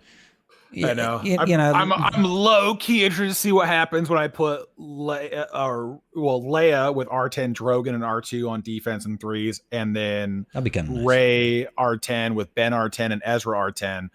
I want to see what that does, but solely because that it might just take that little bit extra longer to kill somebody, that maybe a timeout. But that's about all I've got going for me, and the price that you got to pay to get those is not worth it. Yeah, until like Relic 12 comes out, and then we can have a conversation about maybe changing that a little bit. But until then, no, not worth it. Yeah. And like Leia still a lot, like R10 Leia is still a long way away from me. I've got, I think I need to do Glat next. But hey, after that, she's especially with the tank Kron, man. That's an utter pain in the balls in 3v3. Yeah. I'm nowhere near. Although I think I will have enough R10 mats, but my big issue now is I don't have any fucking signal data. I don't have the good keypads. I've got loads of impulse detectors and Zimbiddles right now and all that. That's going to disappear in 2 weeks' time because I'm like, I need to relic all this shit. But hey, there we go. Anyway, that was a good question. Thank you, Mr. Lucas. Symmetry says, since we talk a lot about how the competitive game modes in this game, i.e. GAC and Territory Wars, have become rather stale and are in desperate need of a makeover, what kind of changes would you like to see come to these game modes? How do you think they should tackle the ever-growing rosters versus the limited amount of placements on defense? Yeah, this is an age-old question, this one. Like, how do we fix it? The short things they could do to make the game modes more fun, not even more fun, just more interesting, is just changing the board layout. Change how we progress through zones a little bit. You don't have to change the number of teams. You can just change how we attack the board. You know, that could be something that might be more interesting. Can we move fleet to the front? Can we move fleet to the back? Can we move fleet to different zones so they're not back to back in each other? You know, just things of that nature would be more interesting than what we have now. That's not the only fix. We definitely need more than that to fix those things. But the same thing for GAC. Can we change on how the board is laid out? Can we add zones but lessen the amount of squads in each one? So I can have 5 zones in GAC, but now one of the zones only has 2 squads in it, but you have to, you know, whatever it takes to have some sort of strategy around squad placement or anything else. That I could be happy with something like that for now. Could we get a different board to look at? That would be cool, at least for TW. We've been on Jakku forever. We have since inception.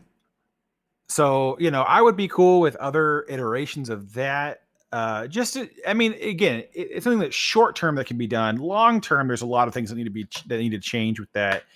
The issue that I really run into when it comes to the size of the board, especially when you get to Kyber, is that there's only really one way to meaningful solve it, unless they do a complete overhaul, and that's just add more characters to the board, more zones, more characters, more things to do. But the short way to solve that in both TW and GAC is TW would, in short, need an exact elo system comparable to what we have for GAC, where wins and losses and guilds move up and the ratings. Give it the same leagues and divisions. You just and then just add a new division on top of that. That's like your Beskar league. That is okay. For these guilds and that want to compete at this level, you've got 2 extra zones and 100 extra things to kill, right? If you're a 50 out of 50. And that could add some more things. I know a lot of TW officers will rail at that thought because it's just more for them to plan and do, and I get that, but that would also 100% have to come up with a rewards overhaul, because now TW rewards, they're like they're just gutted. Like, there's no reason to spend that much time and effort for those TW rewards. We now can get Aeromags through the scavenger, right? Or droid brains. Yeah. Well, droid brains are the big one. Yeah. You don't. It's just the reroll materials, but now that they've shut those down too, there's like, why bother? There's no reason to go chase the Mark IIIs anymore. So there needs to be a reward improvement with that as well, but that would make it at least more interesting. And then same thing for GAC. If you want to be a sweaty tryhard and you want to be able to utilize the depth of your roster, all right. And for 5v5, now you have 15 teams to fight instead of 11 or whatever, where you just have to utilize more depth of your roster to be competitive. But that's the short-term fix, right? That's only short-term. Long-term, we need a much more creative way to utilize roster depth than just more things to fight. And I don't know quite how they do that, because Datacrons really don't scratch that itch anymore. You know, it's too easy to get a level 3 or a level 6 that makes a team more viable than they probably planned for a set. And then you just watch, you watch your teams just get obliterated. It's nobody enjoys watching their GLs get gutted by, Zori Bliss or Phoenix or some other low grade team that they don't really care about. And so that's kind of the unfortunate part of what we're going to get into, is that they need to have a better way of facilitating those things. But it's a lot of things to digest at once. I think the short term is that we just add something to it that makes it different for a little while. Give us 6 months to chew on that, and then go, okay, hey, now here's your overhaul, or here's an overhaul of something, or an improvement of something. That I could get on board with, but my stance on GAC has always been like, of course, do things to shake up the game mode to make it more interesting. Like Carl said, we can have different zones and shit like that. But like, the problem we have with GAC right now doesn't go away if we just add more zones, because eventually we're going to be in the same spot and we're going to have 30 teams on defense, and GAC is going to take you 4 hours. And nobody wants that either, right? Like, nobody wants to spend that much time attacking in GAC.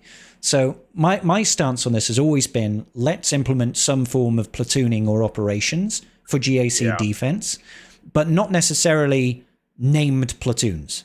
They wouldn't be like, if you put Darth Revan, Lord Vader, GL layer on defense, you gain, not on defense, but in platoons for GAC, in a zone, in a sector, you get the following benefit. It should be just like thresholds of GP that you throw into platoons increases stat gains or gives you certain effects, like you see within territory battles. If you hit certain thresholds, you'll get stuff like maybe you get an event ability for the battles. Maybe you have stat increases. Maybe you start with preloaded turn meter. That sort of thing that you can just throw into it. And the same sort of thing can happen for your offense. You can save a lot of things for offense. And based on how much operations you take on for offense, you can gain the same sort of benefits, right? Ugh, because, and they'd have to do this very, very carefully. They'd have to do it very, very carefully because it shouldn't go so crazy that it is completely unbalancing. But it would stop us having to spend 4 hours battling at the same time, and it gets us some use out of the teams that we never use. Like, you've got fucking, I don't know, R5 Jawas because you got a Lightspeed bundle, but there's never any use for Jawas unless once in a blue moon they get a Datacron that makes them vaguely useful. Even the recent Jawa FDC, that FDC had such good stats that you never want to throw it with the Jawas. You're just like, oh, I'll put that on my GL layer team or something. It didn't make them do anything either. That's the big problem. Exactly. So let's use that bloat that nobody gets to play with and at least get some benefit out of it in GAC so that you feel like you're using your roster. Or maybe like once you've full cleared GAC, maybe there's like a boss at the end that you can kitchen sink for damage, for extra points. And you just throw all your roster at it and be like, if I can hit a certain score threshold, I'll gain myself 5 banners, 10 banners, whatever, I don't know. My number one, just on that, is that they should add Fog of War back to GAC. I mean, it's already there. Exist. Now, what I mean by that is like you can't know your opponent's score. Oh, you mean score-wise? Yeah, okay. Fair. Yeah. Which granted, I mean, there are too many bots that you could use for free if you wanted to keep track of it yourself, but it would make things a little bit more interesting if you didn't know what you were fighting up against. You had to kind of like always, banner pinch as best you can. Mm-hmm. But neither here nor there. Anyways,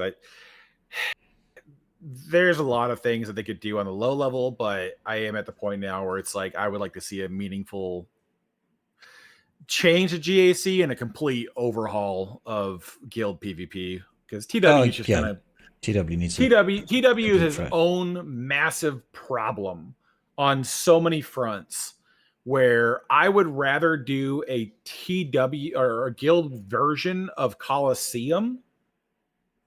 I use this lightly. Style where it's like your leaderboard ranking determines rewards and then guild performance just for the sake of like, I feel I've been a TW officer. I know guilds that have it, man. Like that is such a pain in the ass for people. I get that there's still a pride thing to it. I know people still like doing it, but like we got to find somewhere to start cutting down time in this game. And like officer burnout's real. Like, yeah, it really is. I feel like just minimalizing that a little bit would be far better. But anyway, I would prefer guild stuff going back to a ladder ranking stuff where it's overall guild performance versus overall guild performance in a PvE environment versus full blown like let's go back, let's just make TW more hectic, more of a pain in the ass. Yeah, definitely. TW needs just, in my opinion, just burn it to the ground and start again. We need some form of guild PvP. In my opinion, we do, because I find that guild striving for a common goal is one of the more entertaining aspects of this game, and TW just isn't hitting the mark. So thank you, Symmetry. No.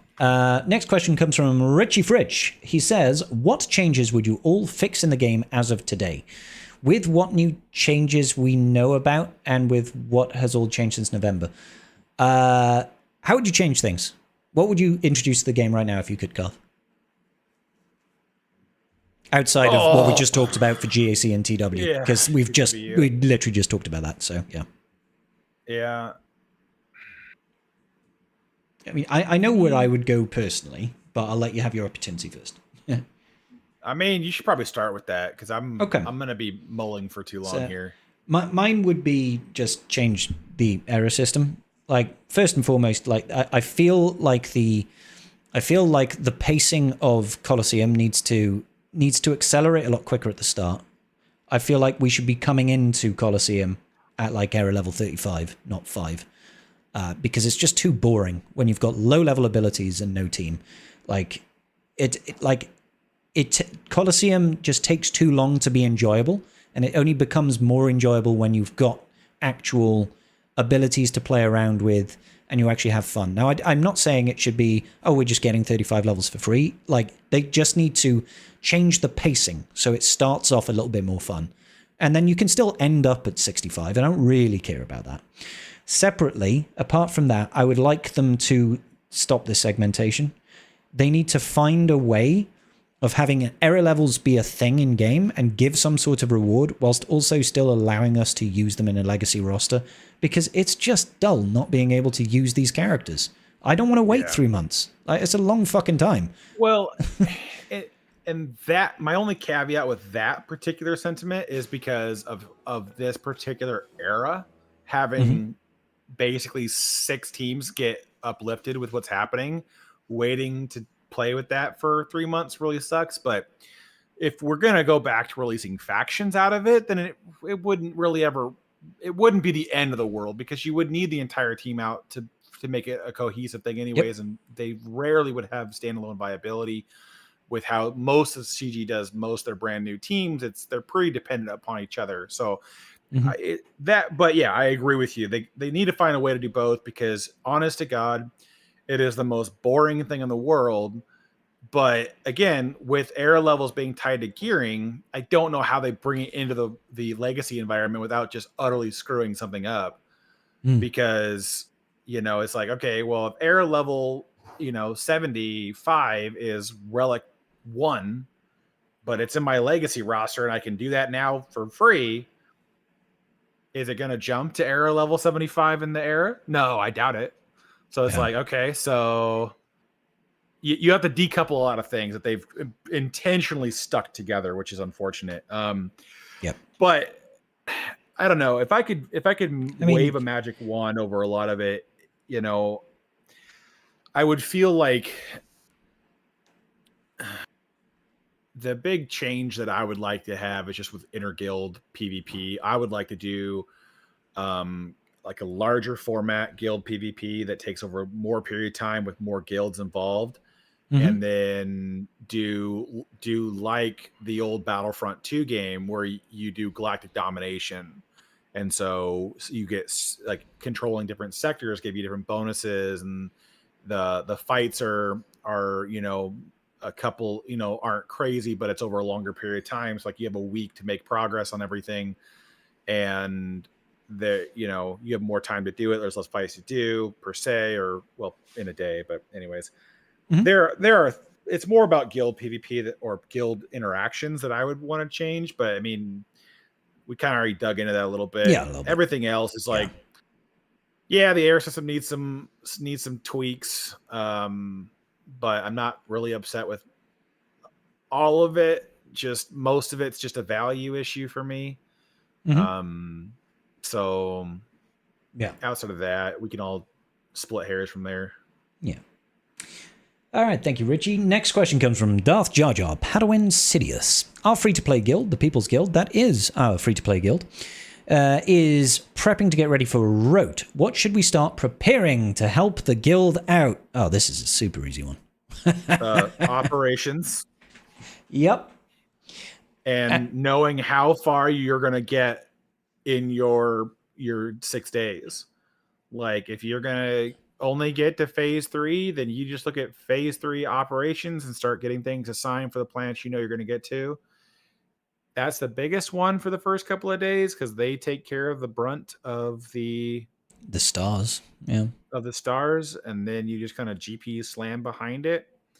But outside of that, like, the only thing else that's really worth chasing after is Zepho and Braca, or Zepho and Tatooine.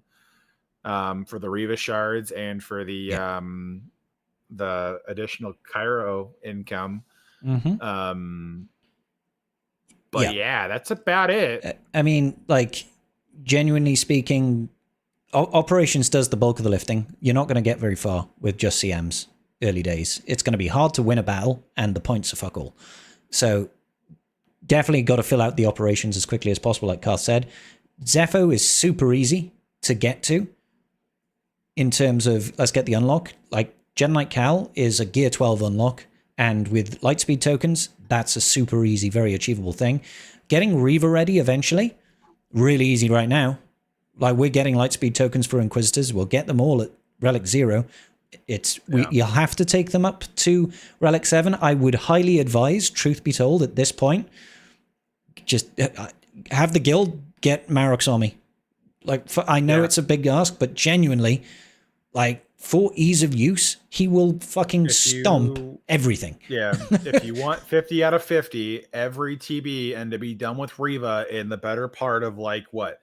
That's twice 100 a month, so it'd be 3.5 months. Then yeah, it's a small price to pay for being done in 3.5 months instead of a year and a half. Yeah, it is. He is that valuable. So, like, you, and yeah, sure, right now, Bo-Katan Mandalore is easy to unlock, but the only caveat I'd put on that, it's going to take a new guild a lot longer to reach Mandalore. Like, well, and even if you can reach it to do anything on it, you're talking about a lot of R8 investment. Exactly. To get the Cairo rewards. Yeah.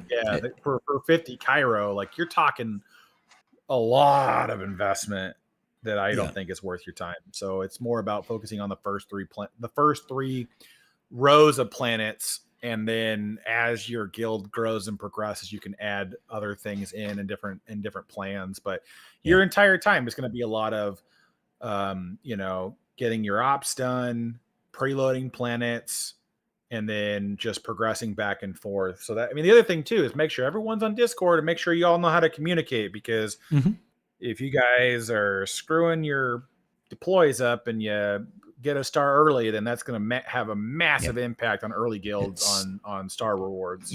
Yeah.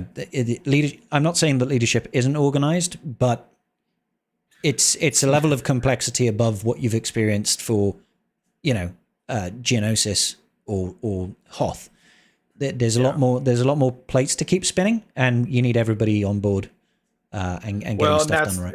And yeah, it's not leadership that I'm ever worried about. It's 100% just guild members not understanding. And it's like, they need to be able to be communicated with. They need to know why we're doing certain things the way that we are. And, like, you know where to put your thresholds. Like, people are like, well, just don't deploy to 1 star. And I'm like, make that threshold much further. Yeah. Let an officer fill it up, but don't. And you're going to need to have plans for who's going to relic 5 what, who's going to relic 6 what, so that you can hit those operations. And you need to have an understanding for that, because realistically, you won't get stars. You won't get many stars just on GP and battles. And battles are going to be a pain in the dick hole if you don't have operations done anyway. And it's just not fun. So. Yeah. So it's going to be a lot of planning from the officers and a lot of communication with the guild to make sure everybody's on the same page and understands what needs to be done. But it's totally doable. And of course, for the Zepho unlock, I do have a really, really good guide on how to get through that. So, go ahead and it's called Get Jedi Knight Cal Kestis, slap on 2 of his armies, and just win, you dumb bitch. Or you don't need his armies. You got scribes. No, guides, you don't. So. I know. But honest to God, I love using Jedi Knight. When I finally got to giving a crap about doing CMs again, having Jedi Knight Cal's lead and all that other stuff is a lot of fun. I do have his lead because it's a good time. It's not like it's the greatest. It's not a 100% worth thing, but I enjoy it. I don't think you could go wrong with the investment. It's a great character in all other respects of the game. So yeah. No, it's good stuff. TB armies, like you want to go high value first. Cal's leadership is very, very good, and so like Marok's army just makes a joke out of every single battle he's in. It's just like, oh, stuff, it's dead. It's just got so much damage behind it. It's wild. So yeah, good stuff. Next question comes from Invitado. He says, now that we are close to using our new tunes after 3 months, what would be the ideal mods for the new tune? I can't go over mods for everything. I'm gonna skip that. It seems strange. I read it and would was be good like, with lots of help. man, I really want to answer this question, but like we're already at 2.5 hours into this thing, and I'm just not sure if I've got the time to spend a little bit for it. The short of it is that nobody even knows yet, because we don't know for most everybody besides Vader and Asajj what team they're going to be ideal with. So you want me to tell you ideal mods and something that I cannot even theory craft around right now besides speculation. That's a no for me, dog. Hit me up in 3 weeks. We can have a chat about it. I definitely, wait till it goes live. We'll have stuff out. There'll be content out. People will learn. Sorry, I wish I could be more helpful there, Invitado. Plus that we could probably spend half an hour on that question alone, and like just for one team. So yeah. Rake comes in with a couple more questions with no way to be right. Yeah. Rake asks, probably already been asked at some point here before, with Jabba and PK Hondo in the game, would you see more syndicates coming to the game? Probably, yeah, maybe like the Pike Syndicate or something. I could see quite a bit coming out with the Maul Shadow Lord, because there's Crimson a lot Dawn of or stuff something like that. Yeah, Crimson Dawn could come into the game. The Pike Syndicate come into the game. There's a lot of potential. I'll put it that way, especially with the Pike Syndicate, because we've had a lot of exposure to them over the course of the Clone Wars, the Book of Boba Fett show.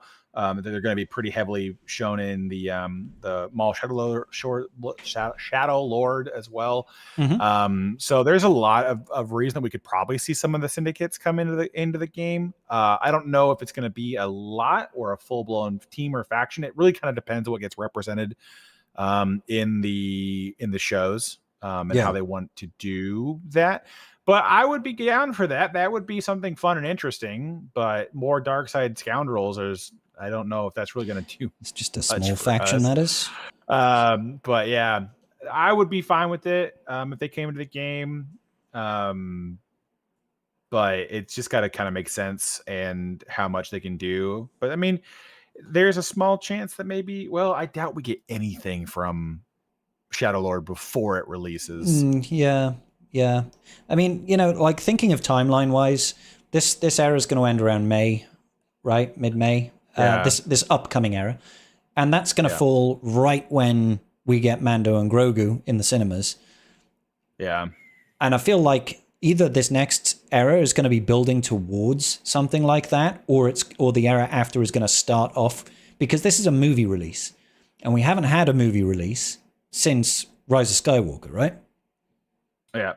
And the last time we had a movie release, we had GLs come to the game with GL Slacker and GL Ray, like 3 months afterwards. So I wouldn't be surprised if that's where this goes.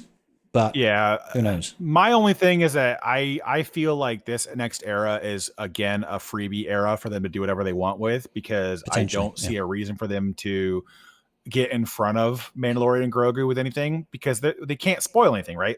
They can't tell us anything about what's coming in the movie or what we're facing or what's going on.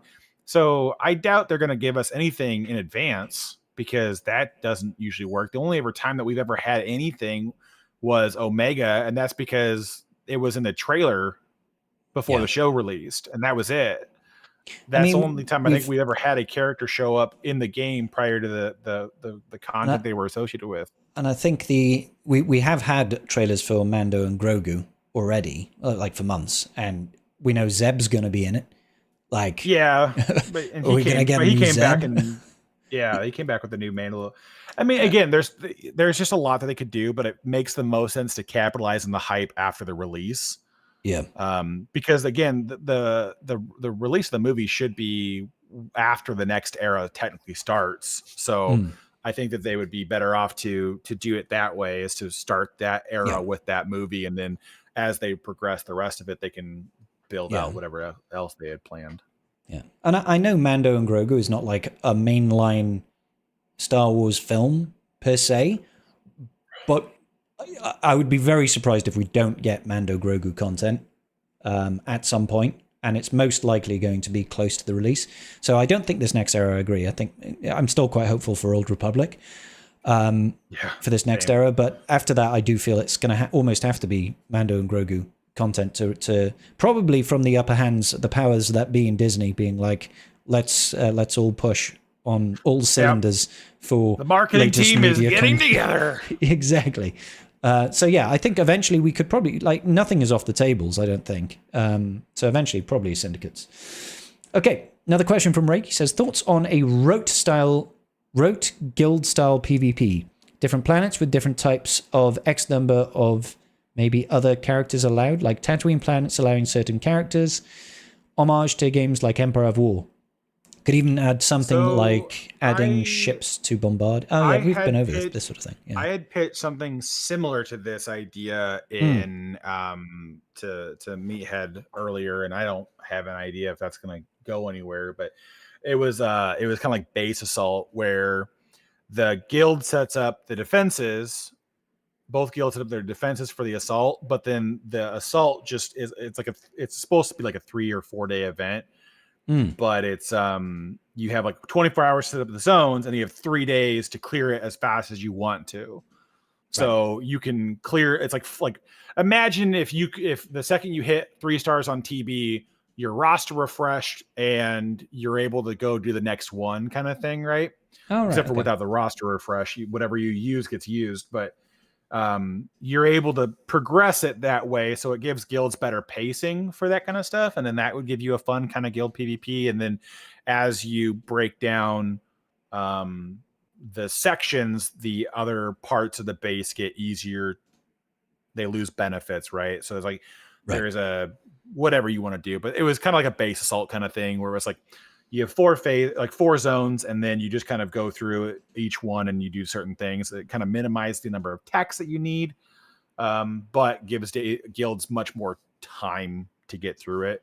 But similar idea, where it's like if you took a single line of like rote, where it's like a single, like you just went like the light side path and did that as a guild and progressed through that, it could be more interesting than what TW is now, because of the board state, but it could also give you an opportunity to do things like operations with TW, where you are reinforcing the shield generator so that all the teams that you're defending with start the battle with like 100% protect, like bonus protection or something like that, right? Where you could have little mechanics that as long as the counter is solid, it shouldn't do anything weird, but it just enough that like you can't just you're gonna have to hard counter with the team you're using in that zone. You can't just soft counter it. So it can give you a nice mix of both kind of things, and then compete in a guild aspect, guild versus guild. Faction limiting, unfortunately, that might be something that if you did like a larger guild base, like a guild based galaxy map kind of thing, where like controlling different sectors gives your guild different bonuses, and then let that play out at a much longer period of time to allow your guild to conquer a lot of stuff, and then play with like 10 guilds on the same map and imagine the entire galaxy, and you all start in your own little corner. We're going to play, what game is that? The Civs in Space, whatever that one is. Cannot remember what I don't remember what it's called. Civs in Space. I don't know. It's like Civilization, but it's space based. Oh, right. Okay. But anyways, that's how the thing works. You start with your home planet, you kind of go out from there. Anyways, those kinds of things would be more interesting to me because there's more dynamics, but it's longer formatted, so it's easier to come and go from it. But I would be okay with it in any capacity we get it from, but just different guild PvP I'd be a fan of. So yeah, who keeps sending me freaking? It's just me sending you dick pics, Garth. I'm sorry. No. Sorry. Quick PSA for anybody at home listening. If I do not know who you are and you send me a friend request in game, I will reject it every time. Every time. The only reason I reject them is because it's too much hassle to clear out somebody else from my ally code and add you back in. That's too many clicks for me. I'm over it. My allies are my legitimate people that I know, or that I am short-term helping with stuff and things. Outside of that, I ain't gonna be friends with you. I'm sorry. Oh, but Garth, so if you will accept my friend request at some point. Well, I don't think you ever sent me a friend request in the all. I don't think I did. No. But And I don't need to. but that being outside the case is just like, if I don't know you, I'm not accepting. Yeah, I'm sorry. But that's fair. so many people are just like, well, you're at the top of the leaderboard. Be my friend. I'm like, no, thank you. No, thank you. Okay. We're going to wrap it up with one final question from Richie. Says, does anyone know why CG has just stopped putting mod materials in the store? I was mulling around in my brain. CG loves money. Why not pay for a mod-like material thing like Colosseum? Just getting the materials to roll up a mod is very, very slow. I do feel like 6E to 6A modding has slowed down. Like, it's Oh, a yeah, lot fucking harder. they Which got rid sucks. of the packs for crystals, which so that used to be a rotation, right? There was a once a week you would get the packs that were a spread drop at a slightly cheaper rate. So you could get more, but you could get less for like $15, and Mhm. then the next week would be $20, but it's guaranteed drop, so everything's is a good average. Yeah. And then there was crystals where the drops were much lower, but the crystal investment was way cheaper. And that used to be on a one that happened every week on a 1 week rotation and swapped out, swapped out, swapped out, swapped out. To be honest, I honestly think that when they brought Smuggler's Run 3 in, they were kind of limiting those materials artificially to make you want to invest more in the characters that provide the stuff. FOMO. But that's just one man's speculation. Yeah. I have no idea. But that being said, that's where my head goes to. My head goes, okay, hey, we brought in Smuggler's Run 3 and magically what disappeared? Mod materials from the store. Now, granted, that's their prerogative. Or maybe just somebody forgot to add them back into the mix for all I know. I mean, they have That's been what off. Yeah, they've been off for a while, but about the same amount of time as it's been since Smuggler's 3 came into the game. I'm just saying, Yeah. it's coincidence, but it could be more than that. Coincidence? The short of it being is that, hey, there is a possibility that they did that intentionally, or if not, it's just, hey man, get Jabba, get Hondo, get your smugglers geared up for those that comes back every other week. That's where your modding material is, unless you're slamming it in your episode currency. Yeah. Otherwise, yeah. And Swigger Gameplay down there is right. They still haven't added that R9 tier to Smuggler's Run 3. No, and that's where I'm like staring at them like, what are you waiting for? Yeah. That's gonna be a cash cow anyways. So just get it. I mean, over with. at this point, bring out an R10 tier as well, because I'm ready for that. Let's go. I've got my R10 PK Hondo. Let me have another tier above, please. Give me an R10 tier for Hondo and Jabba, okay? Thank you. And whilst you're at it, Assault Battles could do with Challenge Tier 4 now. So if you could work right on that, give me a load of signal Assault data, Battles that'd be great. Need Challenge Tier 4 that gives signal data and surprisingly more relic materials. Yeah. Who knew? Who was it? Somebody in your guild that asked the other day? Somebody asked, how do you beat the Dooku, the Separatist Jedi one? Right. I'm not sure. And they're like, without a GL. And I'm like, hey homie, or without a legendary. I'm like, hey homie, the only way we ever beat it was with Luke. Like it was unbeatable until Luke came and said, your turn meter, your speed is now my speed. Get wrecked. he means Jedi Knight Luke, not JML. Like that's the hilarious thing was like JML is still not as good as just using JKL for that particular thing. Obviously, once you 3-star it, you 3-star it. But his ability to slow down the enemy to his base speed just stopped them from having 2,000 speed to having like 140. And you're like, it's easy now. it is the unfortunate answer. I mean, I haven't played it in like 4 or 5 years, right? But like I just still remember that like until Jedi Knight Luke came to the game, there was no way to beat that tier without just sheer luck. Yeah. Well, they have like 2,000 speed. They will literally take 4 or 5 turns for every turn you take. And it's just like, okay. It's the same thing with the Night Sisters, right? Getting the timing right and the kills count to happen right. Now it's easier now with the new Night Sisters, but how it used to be on that tier, well, I mean, was fighting Sidious is not getting like evading Sidious's attack or people dying in the right order where you can get them all back up in time. But I mean, that one was also kind of hard gated for the 3-star, because even if you had stupid investment in Phoenix, the last tier, Nihilus will start with no cooldowns and a bonus turn, so you'll just annihilate someone. So unless you were there with Night Sisters and like Night Sister Zombie to revive, it's like you're never going to get that 3-star.